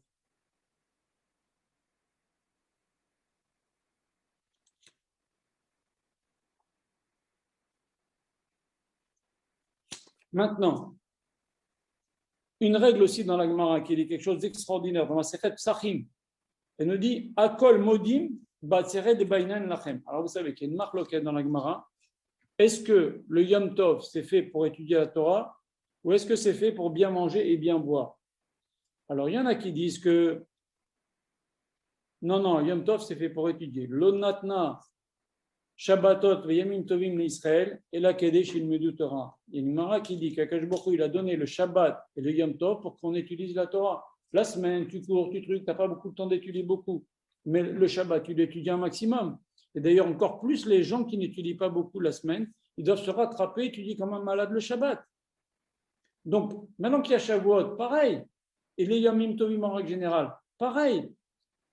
Mais il y en a qui nous disent, il y a une marque, finalement, la lacha, elle est que Shavuot, on fait moitié, le Yom Tov en règle générale, Pessah, Sukkot, etc. On fait Chatzil Hashem, Chatzil Lachem. Un peu pour Hashem et un peu pour nous. La moitié du temps, on est à la synagogue, on étudie à la maison, on étudie à la synagogue, etc. Et 12 heures, on dort, on mange, on est en famille, on fait la fête, on est content. Ok? La Simchat Yom Tov. Chatzi. Ok? Maintenant, ceux qui pensent que, vous savez qu'on avait dit que ça c'est un compromis, mais il y en a qui pensent que Yom Tov, c'est allez, tu manges en express et vite, tu dois étudier, juste allez, tu dors 4-5 heures et hop, tu vas étudier 19 heures pendant Yom Tov. Ça c'est une opinion. Et l'autre qui disent non, Yom Tov c'est fait pour bien s'éclater, bien se reposer, bien prendre son temps de vie. Et même ceux qui pensent que le Yom Tov normal, on doit le consacrer un maximum à la Torah, tu dors juste ce qu'il faut, et tu étudies, tu pries, etc. Eux, ils sont d'accord. Même ceux-là qui sont stricts, qu'il faut beaucoup étudier le jour de Yom Tov, ils nous disent qu'à Shavuot, ils sont d'accord qu'il faut bien manger, bien boire et faire la fête avec les amis et la famille. Et vous savez pourquoi? Parce qu'il n'y a pas une plus grande façon de montrer à Hachem qu'on est content d'avoir reçu sa Torah que de faire la fête. Vous comprenez? Quand quelqu'un il est triste, cette Torah, cette galère, c'est difficile, c'est compliqué, Hachem il dit, celui-là il n'est pas content d'avoir reçu ma Torah. Mais si quelqu'un il est en famille, il est content, il y a de l'ambiance, on mange, on boit, on rigole, etc. Celui-là il est content du jour où je lui donne la Torah. Pour lui, c'est une fête d'avoir reçu la Torah. Donc ça c'est le plus grand Kabbalat Torah qui soit, une des plus grandes Kabbalat Torah qui soit. Mais bon, ça c'est pour les gens si vous voulez. C'est vrai, c'est ce qu'il faut faire, mais il faut aller beaucoup plus loin que ça. Moi, je dis souvent, un juif qui écoute la Torah, qui fait la veillée, qui mange, qui respecte toute la halachot de Shavuot, et qui ne comprend pas que ce jour-là, il y a une opportunité de recevoir beaucoup de Torah pour l'année qui vient, et qu'on est jugé ce jour-là, certains gens ne le savent pas, je considère qu'il passe à côté de Shavuot. C'est pour ça que j'ai mis le titre de ce cours de ce soir, comment ne pas passer à côté de Shavuot. Parce que vous voyez qu'on est jugé à Shavuot. Il y a un jugement sur nous. La preuve, c'est qu'on fait lire Bichokotai avant Shavuot. Nidunim al perot ha'ilan, c'est les Neshamot. Donc il faut savoir ces choses-là. Donc même, je vous expliquais donc pourquoi c'est important de manger, de boire, de faire la fête. Ok?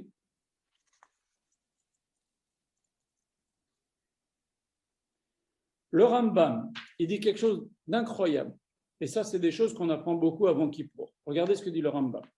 Il dit que, je vous le dis en résumé, ce n'est pas la peine que je vous lise dans le texte. Il nous dit comme ça. Comment un homme, il peut savoir s'il a fait vraiment tchouva? Comment tu sais que tu as fait tchouva? Vraiment qu'elle a accepté? Personne ne sait. Il n'y a que Hachem qui sait.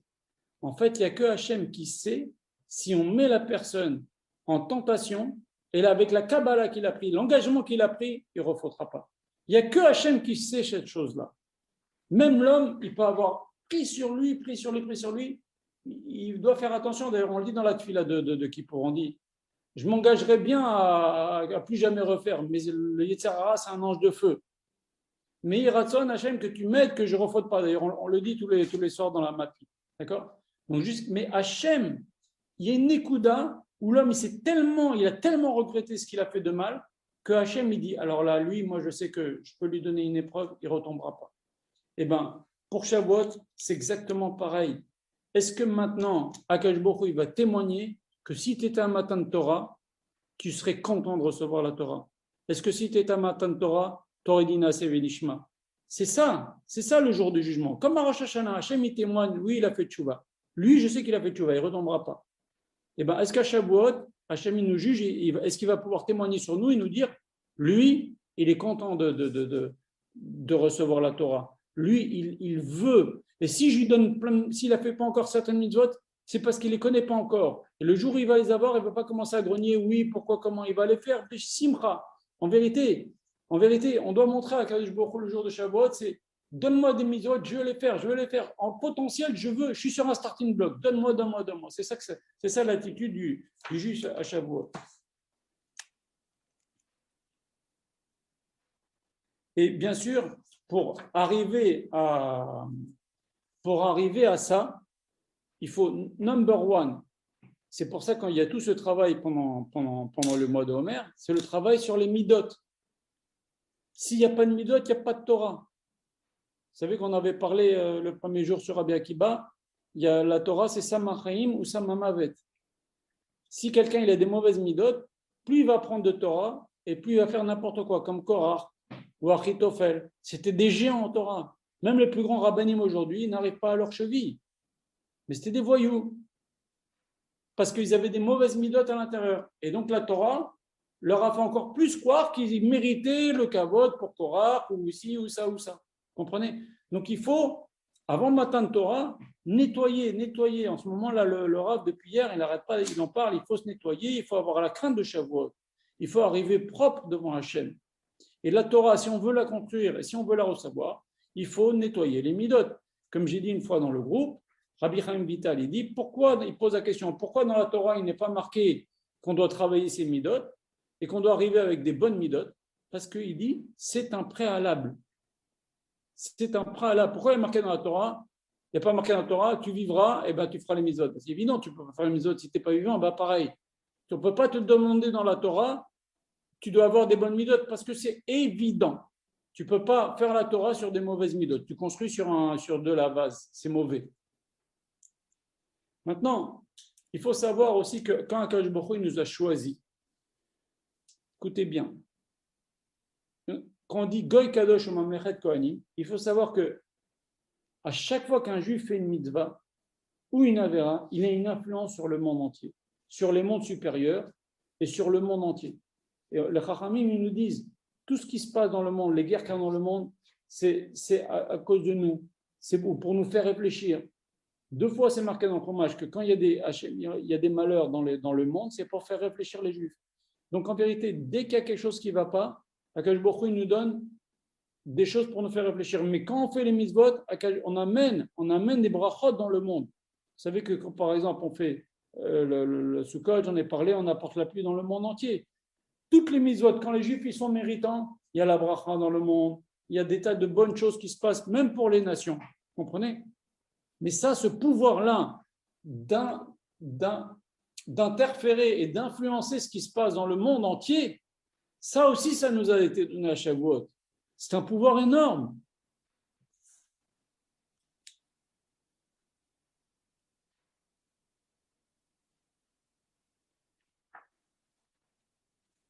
Encore une chose, le Ramchal, que j'aime beaucoup citer ce Ramchal, je l'ai cité plusieurs fois, il nous dit comme ça, dans le livre d'Erech Hashem, Perek Zayin, Hot Vav, il nous dit, j'aime beaucoup, Kol, Tikkun, Shenitkan, toute chose qui s'est passée, et comme elles se sont passées, Veor Gadol, et les lumières qu'Akadosh Baruch Hu il a envoyées, Bisman Minazmanim, pendant toute l'histoire juive, la sortie d'Égypte, le désert, Matan Torah, Beshuv Tekufat Azman, quand elle revient cette période-là, la période de Pessah, la période de Shavuot, etc., où Akadosh Baruch Hu, Yair Alenu, il nous envoie la même lumière, Meinaor Arishon, du même niveau que la première lumière.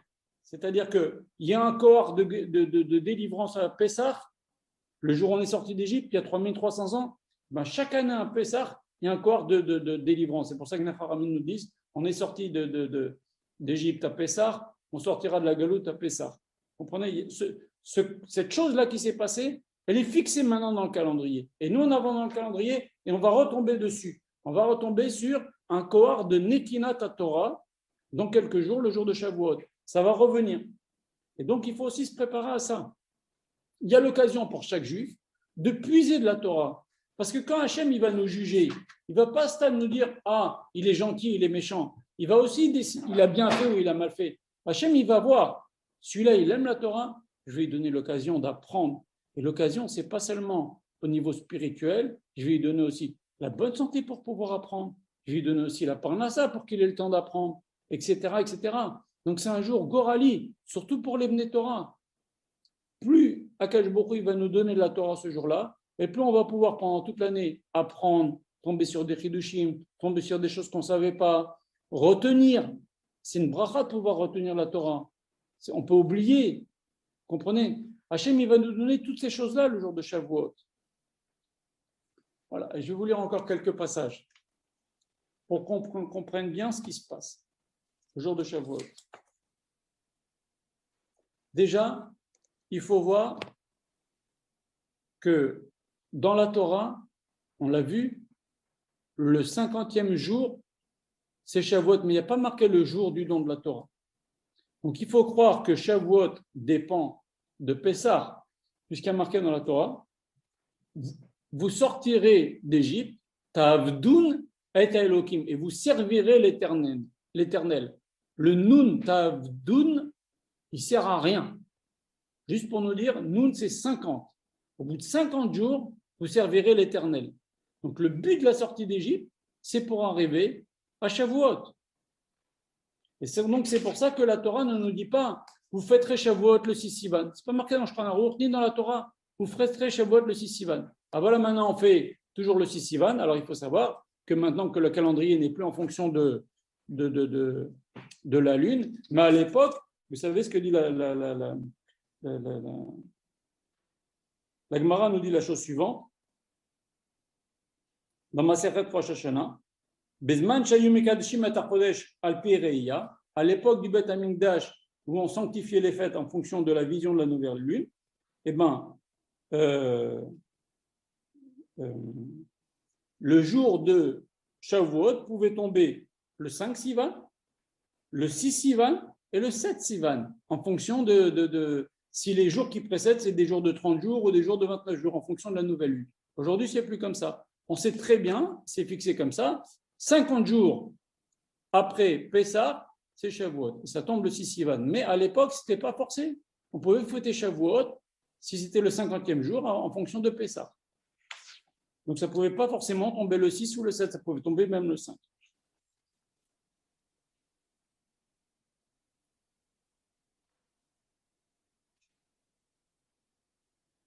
Et donc, on peut se demander à quoi ça sert de faire Yom Tov Sheni. Le Rambam, il dit à quoi ça sert. Il dit qu'on est obligé quand même de faire Yom Tov Sheni de Shavuot. Pourquoi on fait Yom Tov Sheni pendant l'année? Parce qu'on a un doute sur les jours. Ok?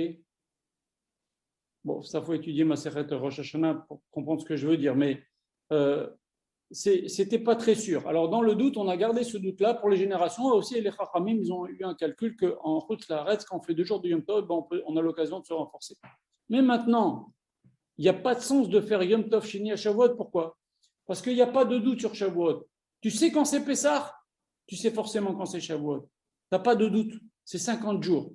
Le Rambam, il dit, quand même, les Chachamim, ils ont dit qu'on fait Shavuot, à Shavuot, on fait en Chutz La'aretz 2 jours, simplement pour ne pas faire de différence avec les autres Yom Tov. Ça, vous ne le saviez pas, mais c'est extraordinaire. Hein?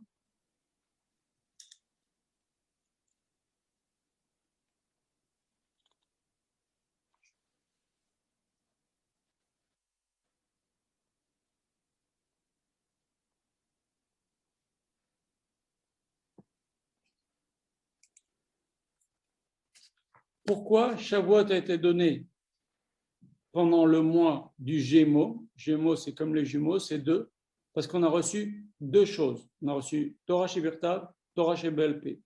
Vous savez que quand les Juifs ils ont dit Naaseh Benishma, la fameuse question, il faut quand même le dire, peut-être qu'il y a des gens qui ne le savent pas, les Juifs ils ont dit Naaseh Benishma. On veut faire la Torah. Akadosh Baruch Hu, qu'est-ce qu'il fait? Il prend la montagne, Betartit Ahar, c'est un des versets. Il a mis la montagne du mont Sinaï sur leur tête. Il leur a dit, vous acceptez la Torah maintenant? Oui ou non? Ou sinon, vous allez mourir. Ce sera votre tombe. Alors, tout le monde pose la question. Ils viennent de dire, je veux la faire. Si quelqu'un te dit, je veux la faire, tu vas prendre un revolver et lui dire, fais-le, fais-le, fais-le, fais-le. Ça n'a pas de sens. Si. Akadosh Baruch Hu, il a voulu deux choses. Il a voulu nous dire, que ça te plaise ou que ça ne te plaise pas. Tu as voulu la faire, tu étais content de la faire, très bien, mais il y a des jours dans la vie où tu n'as pas envie de le faire. Et ce jour-là, tu le fais de force. Okay. Et deuxièmement, il y en a qui disent, une deuxième explication, que les Bnei Israël, ils ont voulu recevoir sur eux la Torah écrite, mais ils n'ont pas voulu recevoir sur eux la Torah orale. Ils ont dit, c'est trop compliqué, le pilpou, les gmarot, etc.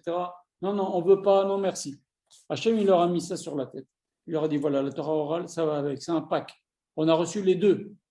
C'est pour ça que vous avez, par exemple, l'exemple que je cité tout à l'heure, Mimachorat à Shabbat, exprès à Kadosh Baruch Hu, il a fait que sans Torah orale, on ne peut pas comprendre la Torah. On ne fait que des faux pshat. On a la Torah orale qui nous permet de comprendre ce qu'Hachem veut nous dire dans la Torah. Par exemple, l'Otignov, dans les 10 commandements. Tout le monde croit que c'est tu ne voleras pas. Eh bien, l'Otignov, dans les 10 commandements, c'est tu ne kidnapperas pas. Lisez Rashi sur place. Mais ça, parce qu'on a la Torah orale. Il y a plein d'exemples dans la Torah. Quand on dit œil pour œil, dent pour dent, c'est Chaz v'Shalom, on ne va pas crever un œil. Si quelqu'un il a crevé un œil, on ne va pas lui crever l'œil. Vous comprenez? Ça, c'est des faux pshat. Mais grâce à Dieu, on a la Torah orale qui nous permet de comprendre ce qu'Hachem veut nous dire.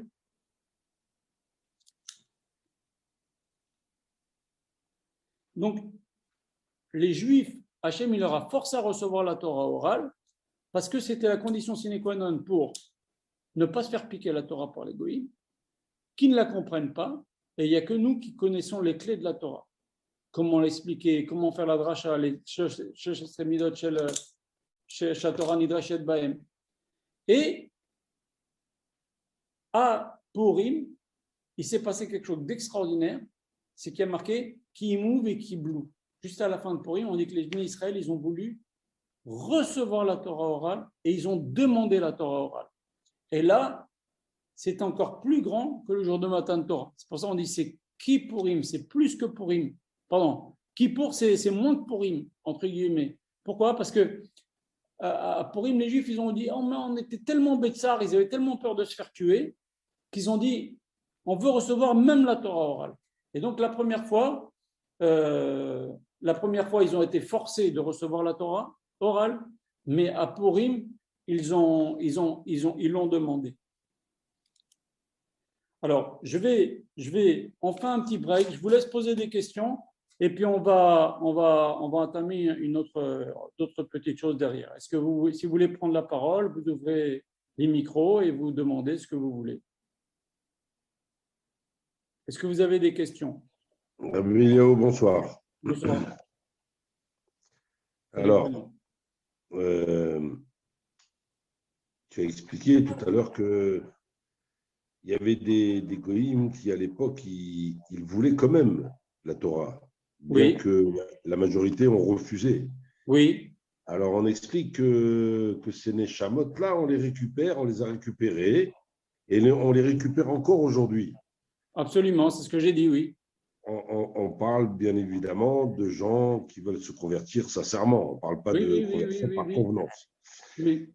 Alors, la question, c'est comment se fait-il que ces gens-là, qui ont voulu la Torah et qui sont déjà convertis, comme tu l'as dit, potentiellement, ils ont voulu recevoir la Torah, mais comme la majorité ne les a pas laissés faire.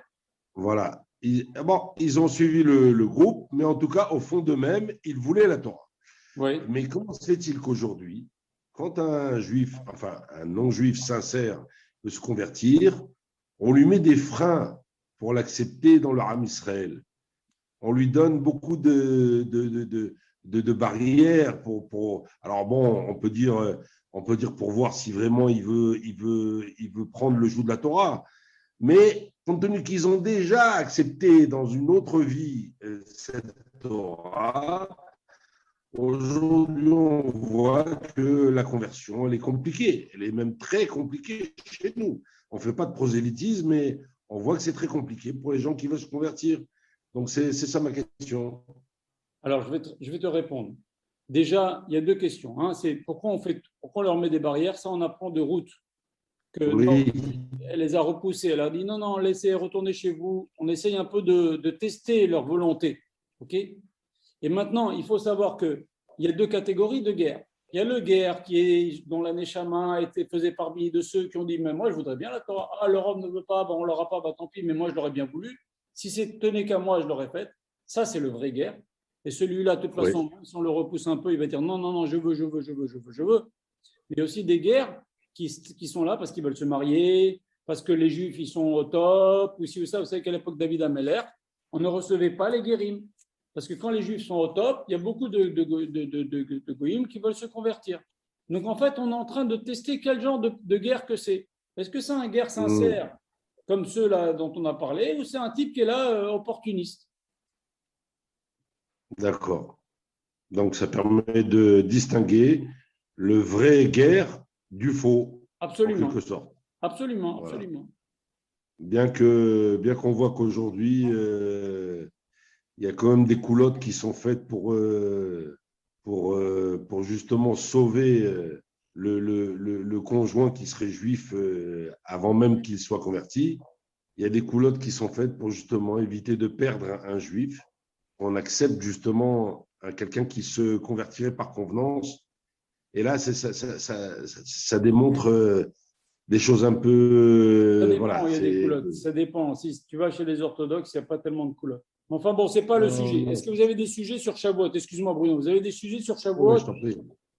Ouais. Des questions sur Shavuot?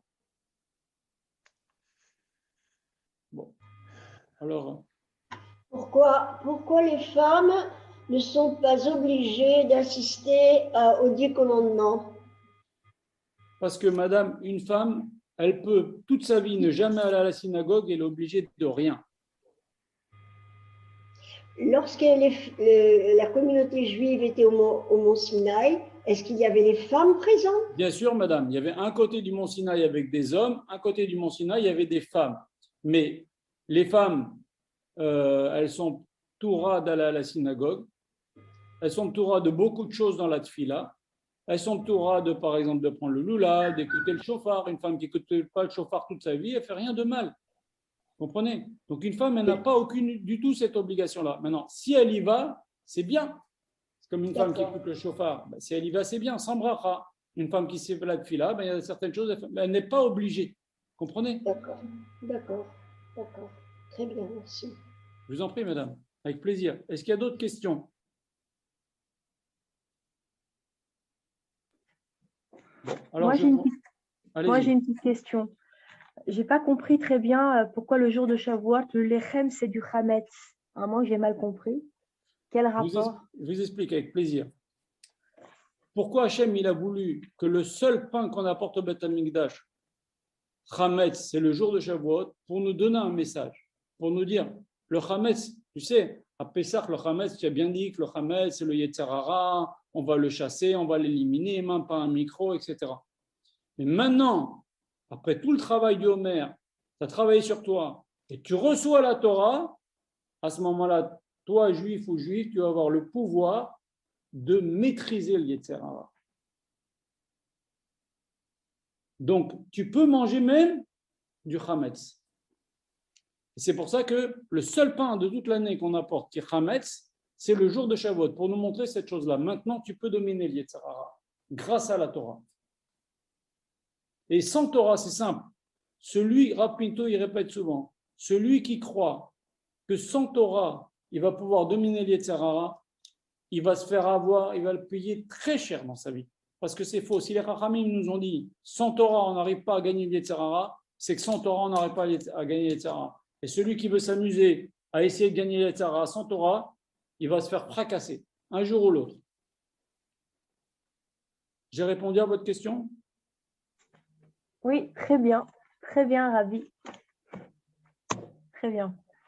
Est-ce qu'il y a d'autres questions? Il n'y a pas d'autres questions? Alors, je vais continuer. D'accord? Encore des petites choses encore à vous dire. OK.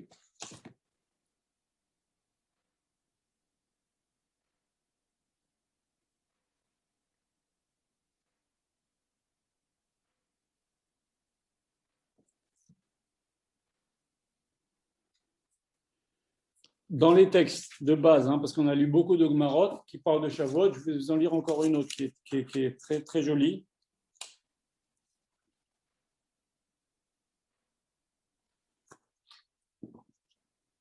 Qui nous dit que dans tous les korban, note qu'on apporte pendant les fêtes, on dit Seir Khatat, une chèvre Khatat qui vient réparer une faute.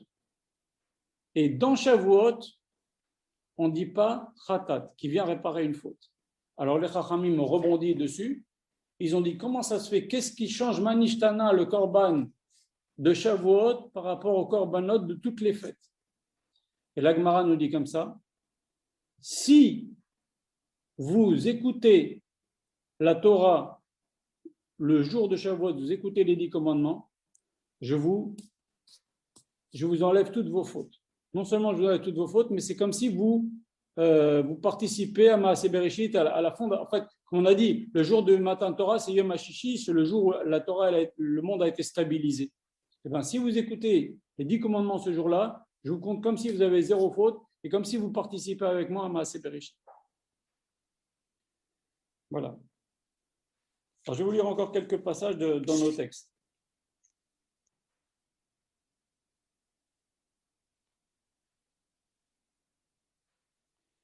Savez-vous, ça n'a pas tellement un rapport avec Shavuot, mais quand même c'est joli. Savez-vous que si vous prenez la première lettre tête de la Torah, vous comptez 50 lettres, il y a un Vav. Vous comptez 50 lettres, il y a un Resh. Vous comptez 50 lettres, il y a un He, ça fait Torah, toutes les 50 lettres, comme les 50 jours de Shavuot, avant Shavuot. Et après le He, vous comptez 50 lettres, il y a un Tav. Encore 50 lettres, il y a un Vav. Comme ça, tout le Sefer Bereshit, tout le Sefer Shemot. Il y a Torah, toutes les 50 lettres, les lettres du mot Torah.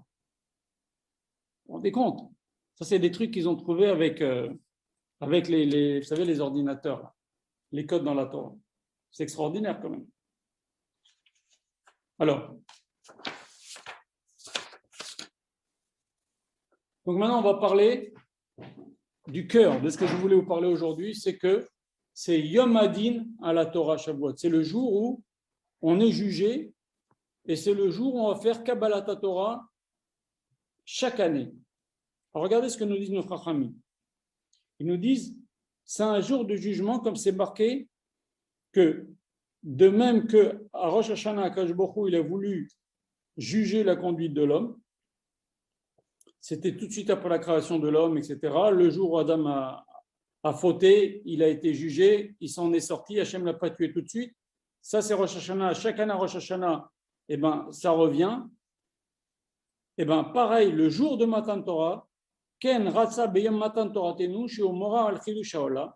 Akadosh Baruch Hu, il a voulu aussi, le jour de Matan Torah, c'est aussi, ça fait partie du Chidush Haolam. On a dit Yom HaShishi, le jour de Matan Torah, le monde a été renforcé. Akadosh Baruch Hu a voulu l'ashgiya, surveiller, Vélidroche, un peu enquêter, Al-Ma'aseh Haolam, sur ce que se fait sur terre, Vélidono, et le juger, Al-Pirot Ha'ilan, sur les fruits de l'arbre. Et qu'est-ce qu'on a dit tout à l'heure? On a dit Pirot Ha'ilan, c'est les Neshamot.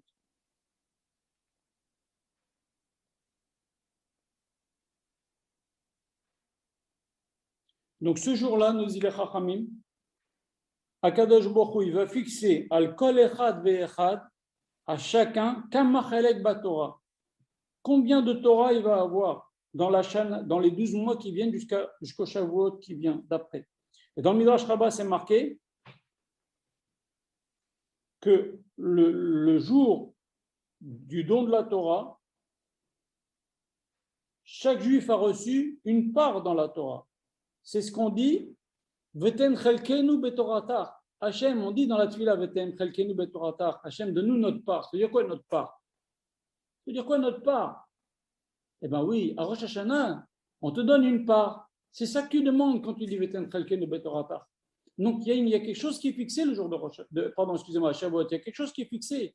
Ta part de la Torah, combien tu vas apprendre, combien tu vas retenir, sur quoi tu vas tomber, est-ce que tu vas tomber sur des choses qui vont te donner du nachat, on a du nachat dans l'étude. Est-ce que tu vas tomber sur quelque chose Est-ce que tu vas étudier de façon enjouée? Est-ce que tu vas apprendre beaucoup? Et c'est ça qu'on veut. Vous savez que j'ai dit cette semaine dans le groupe, le Baal Shem Tov a dit qu'on lui a appris Mina Shamaim que pourquoi la Géoula n'est pas encore arrivée?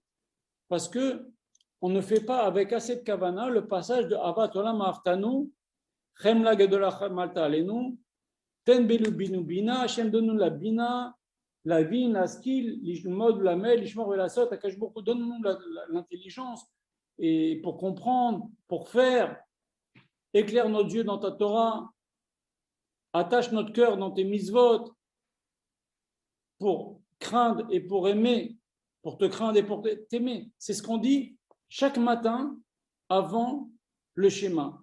Et si on avait la kavana dans ce passage-là, eh ben, Mashiach serait déjà arrivé. Soit dit en passant, vous savez que Birkat HaTorah, c'est une des deux seules birkat qui soit de la Torah, et Birkat Hamazon et Birkat HaTorah. Et si quelqu'un, il se trouve dans le schéma Israël, juste avant de faire schéma Israël, avant de se dire ce passage-là, il n'a pas fait Birkat HaTorah, s'il est très mitkaven dans Avat Olam, il peut être yotse de Birkat HaTorah en disant le passage Avat Olam. Il n'a pas besoin de refaire Birkat HaTorah. Donc c'est un passage très important. Les Rabbi Menachem Mendel Miriminov, il disait qu'est-ce qu'ils ont fait les Juifs pour recevoir pendant ces 6 jours-là? Ils sont trempés au mikvé, ils se sont préparés, ils se sont séparés les hommes et les femmes. Mais qu'est-ce qu'ils ont fait? Eh bien, ils ont dit tous les jours, ils ont dit Veten Chalkenu Betorata, Ve'erenenu Betoratecha, V'dabek Libim Be'izvotecha. Hachem, donne-nous, éclaire-nous, aide-nous à comprendre, donne-nous l'intelligence, donne-nous le ratson, donne-nous l'envie de te craindre, l'envie de t'aimer. C'est ça, c'est comme ça qu'ils se sont préparés. Et c'est ça qu'on doit demander à Shavuot. C'est pour ça qu'il faut se préparer maintenant pour que le jour de Shavuot, ça nous vienne. On le demande de tout notre cœur. Vous savez que dans la halakha, il y a marqué, il y a certains minagim que le jour de Shavuot, ce passage de Avat Olam, il est repris par le Shaliach Tzibour tout doucement avec Havana. Il faut voir. Vous comprenez?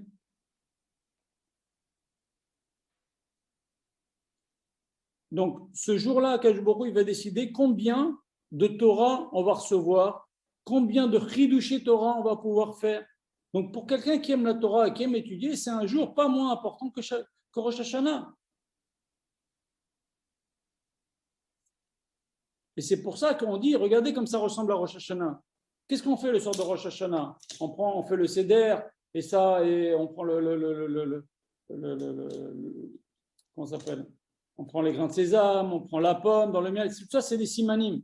Et bien les Chachamim nous ont dit que celui qui trouve un chidouche le jour de Shavuot, et ben c'est un siman top pour lui. Parce qu'on est à Rosh Hashanah ou on est à Shavuot. C'est comme Rosh Hashanah.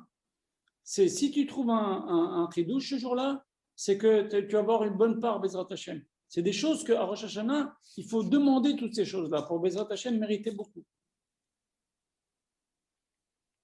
Je vous lis encore un passage qui est marqué dans le Sefer Etzraïm.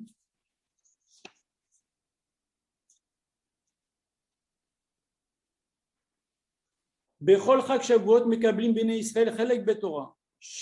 Les bnei Israël reçoivent à chaque Shavuot une partie dans la Torah et qui est renouvelée chaque année à un moment de Shavuot. Et pendant toute l'année, tout ce qu'on va étudier, on ne fait que sortir ce qui a été décidé en potentiel à Shavuot, on ne fait que le ressortir pendant l'année, dans notre étude. Et donc, c'est pour ça que la racine de notre Limud Torah pendant l'année, elle est à Shavuot, et donc il faut se préparer bien pour Shavuot pour que Bezrat Hashem nous donne une grande part. Je vous lis encore quelques passages. Regardez ce que dit la Gemara. Abba Shaul Omer, dans Masechet Baba Batra, Abba Shaul il dit Yom Tov Shel Atzeret Baruch, le jour de Yom Tov Shel Atzeret, c'est-à-dire le premier jour de Shavuot, s'il fait beau ce jour-là, c'est un siman yafé l'école Hashana. Et on dit la même chose pour Rosh Hashanah. Donc c'est vraiment très comparable. La Gemara a dit pareil pour le jour de Rosh Hashanah. Comme ça va être Rosh Hashanah, c'est un reflet de comment va être l'année. Et alors qu'est-ce que ça nous change qu'il fasse beau? Eh bien, ça veut nous dire que s'il fait beau à Shavuot, tu auras les conditions pour bien étudier la Torah. S'il fait trop chaud, s'il fait trop froid, on n'étudie pas bien. Tu auras les bonnes conditions pour étudier la Torah. Tu auras une aide. C'est pour ça qu'on te dit que c'est un bon signe.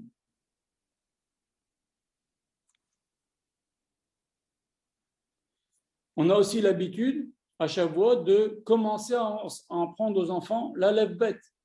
C'est un bon siman aussi.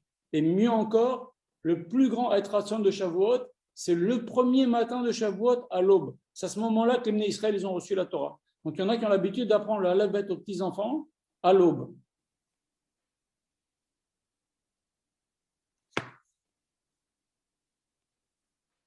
Et je vous lis encore un ou deux petits passages dans Mirtam Eliyahu. Écoutez bien ce qu'il dit. Il nous dit, à Shavuot, en fonction de nos actions dans l'année des 12 mois qui viennent de passer, il va être décidé combien l'homme va pouvoir consacrer de ses forces à l'étude de la Torah et combien il va pouvoir dévoiler des chidushim de Torah. Et on va aussi regarder ce jour-là, c'est comme Rosh Hashanah. Combien de bitul Torah dans les 12 mois, ça veut dire de l'annulation de la Torah dans les 12 mois qui sont passés.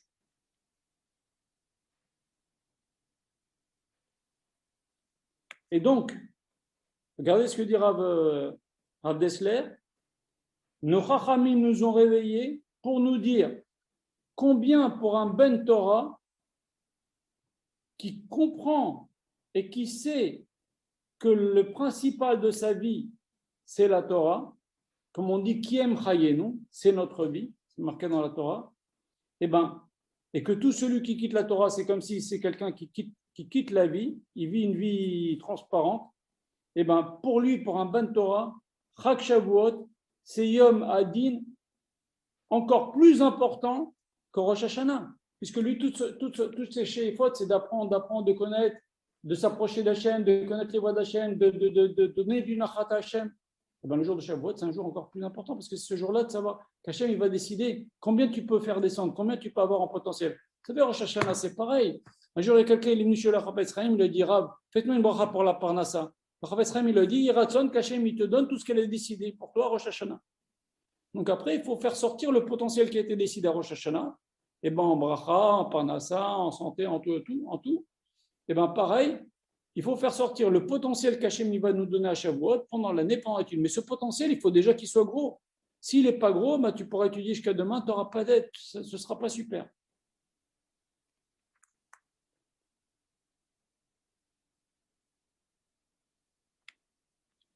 Vous savez que aussi, il y a une misva, par exemple, de donner le maaser de son argent pour que l'argent se maintienne. Il y a une misva aussi de donner du maaser de son temps pour que notre Torah se maintienne. C'est très important de faire les Zikouï Arabim. C'est comme une ségoula. On dit que donne le maaser, tu t'enrichiras. Donne du maaser de ton temps. Enseigne la Torah. Aussi ta Torah, elle va s'augmenter.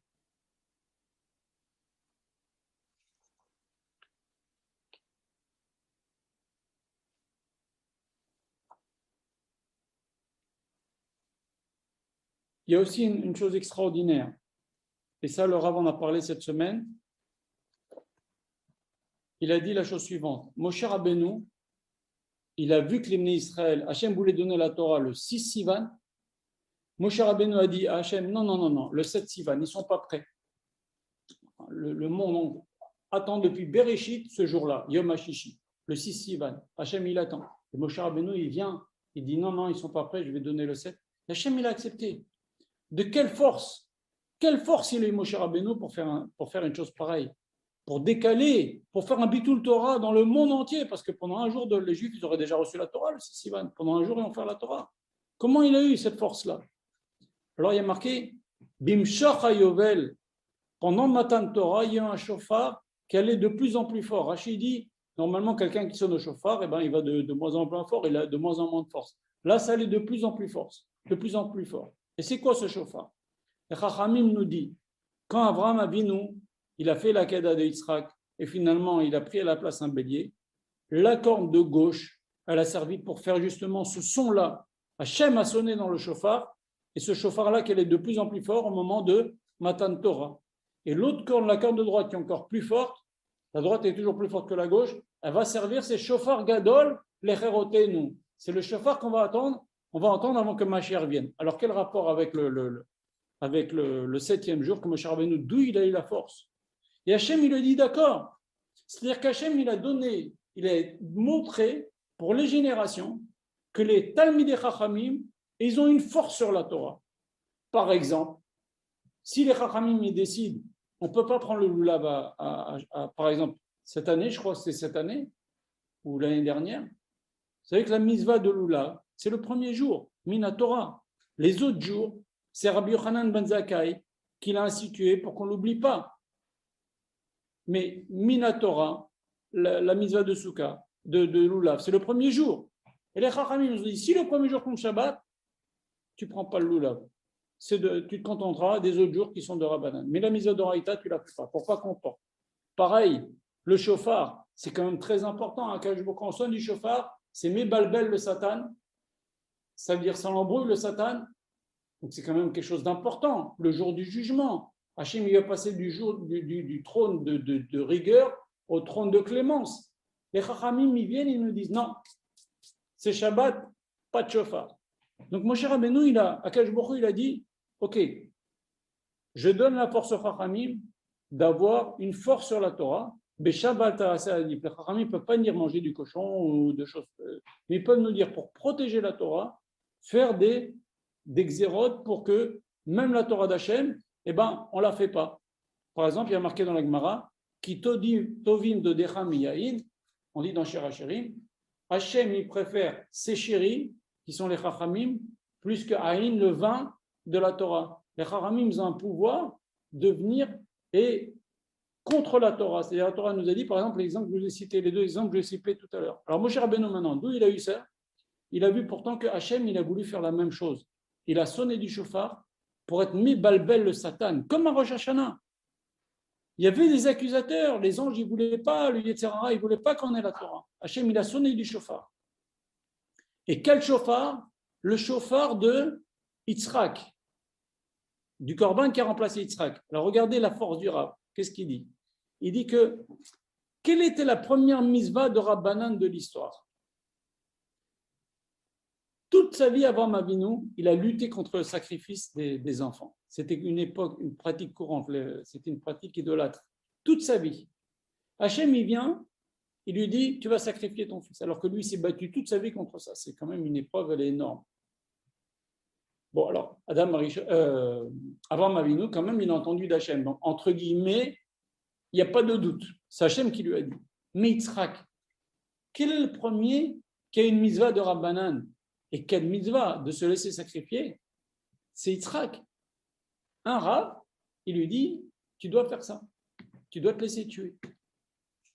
Donc, cette corne-là qui remplace le sacrifice de Isaac, qui est venu à la place, ça symbolise la force des mitzvot de Rabbanan, qui peuvent annuler même une chose, la volonté d'Hachem. Pas pour faire d'Averot, mais pour repousser des mitzvot pour protéger la Torah. Et donc, Moshe Rabbeinu, il a entendu le shofar, il a dit, moi, j'ai la force de ce shofar-là, de Yitzhak, qui est le premier à avoir entendu le mitzvah de Rabbanan, moi, j'ai la force, comme les mitzvot de Rabbanan, de venir protéger la Torah. Et j'estime que les Bnei Israël ne sont pas prêts. Et donc, Hachem, s'il te plaît, tu repousses et tu donnes la Torah le 7 Sivan. Seulement, il faut savoir que ça s'est très mal passé derrière. C'est vrai que Moshe Rabbeinu, il avait un calcul, il ne peut rien dire, mais ça s'est très mal passé derrière. Pourquoi? Parce que les 40 jours après, c'est tombé pile une période difficile du 7 Sivan du 17 Tammuz au 9 Av, c'est une période difficile. Et si Moshe Rabbeinu avait reçu la Torah le 6 Sivan, il serait descendu du mont Sinaï au bout de 40 jours, la veille du 17 Tammuz. Donc, ça ne se passe jamais bien quand on commence à... Voilà, c'est que par exemple, le Vaudor, c'est pareil aussi. Hachem ne voulait pas que Moshe Rabbeinu prenne le Erev Rav. Moshe Rabbeinu, il a pris le Erev Rav. Finalement, ça s'est très, très mal passé. C'est eux qui ont fait le Vaudor. Voilà. Une petite seconde. Hein. Je vais juste vous lire encore quelques passages.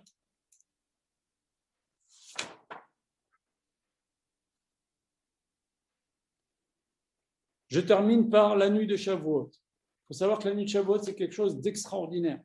Je ne savais pas que c'était comme ça personnellement. Il y a quelques années encore, je l'ai appris il y a quelques années. Je vais vous lire ce que nous disent les Chachamim. Dans Shar HaKavanot, Rabbi Chaim Vital écrit, au nom de son maître le Harizal, il nous dit Tsarich Adam Shelo Lishon Balayla Azot Klal. On ne doit pas du tout dormir la nuit de Shavuot. Afilo Rega Achat, même une seconde.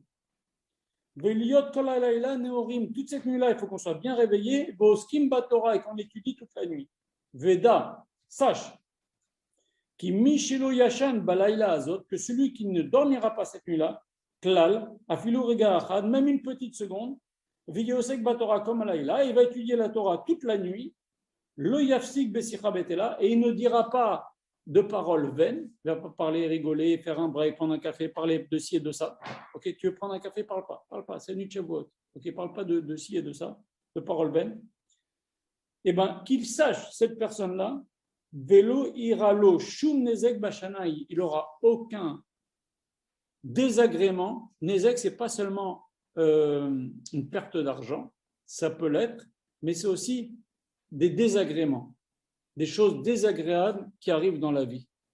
Un homme qui étudie toute la nuit de Shavuot, qui ne dort pas du tout, qui ne dit pas des paroles de Chol, toute cette nuit-là, il est sûr pendant les 12 prochains mois d'être assez tranquille. Hachem lui donne des bonnes conditions pour pouvoir étudier la Torah. Quand même, ça vaut le coup. Qui peut dire, moi je suis sûr que de Shavuot à Shavuot, je vais passer relax, tranquille. Qui le sait? Eh bien, le Harizal, il nous le promet, si on fait bien la nuit de Shavuot.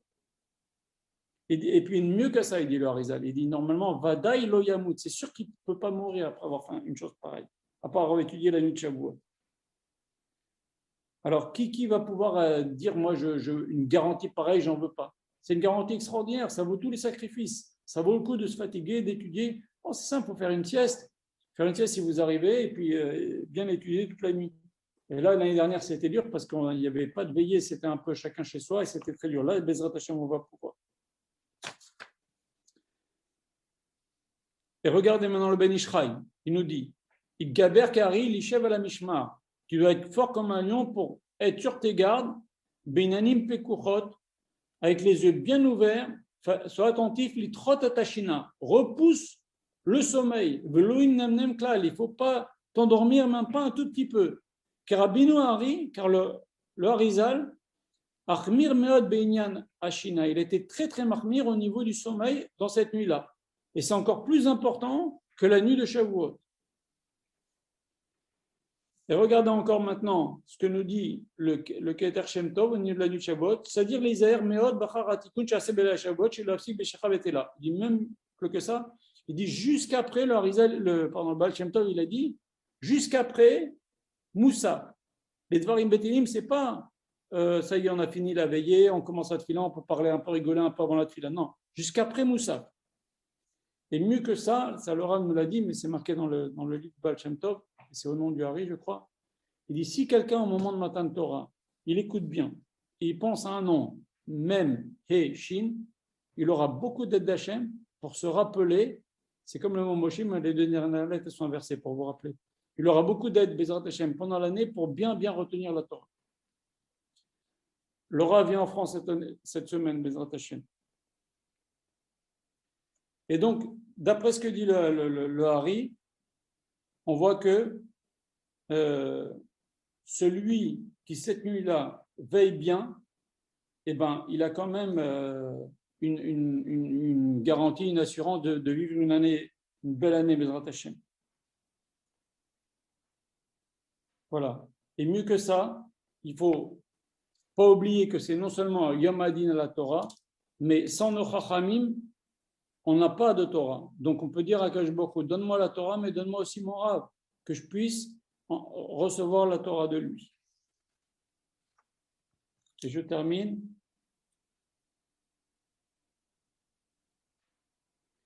Quand tout le but du Limoud, la nuit de Shavuot, et le but de la Kabbalat Torah, quand on va recevoir les 10 commandements, etc., c'est pour poursuivre toute l'année dans l'étude de la Torah.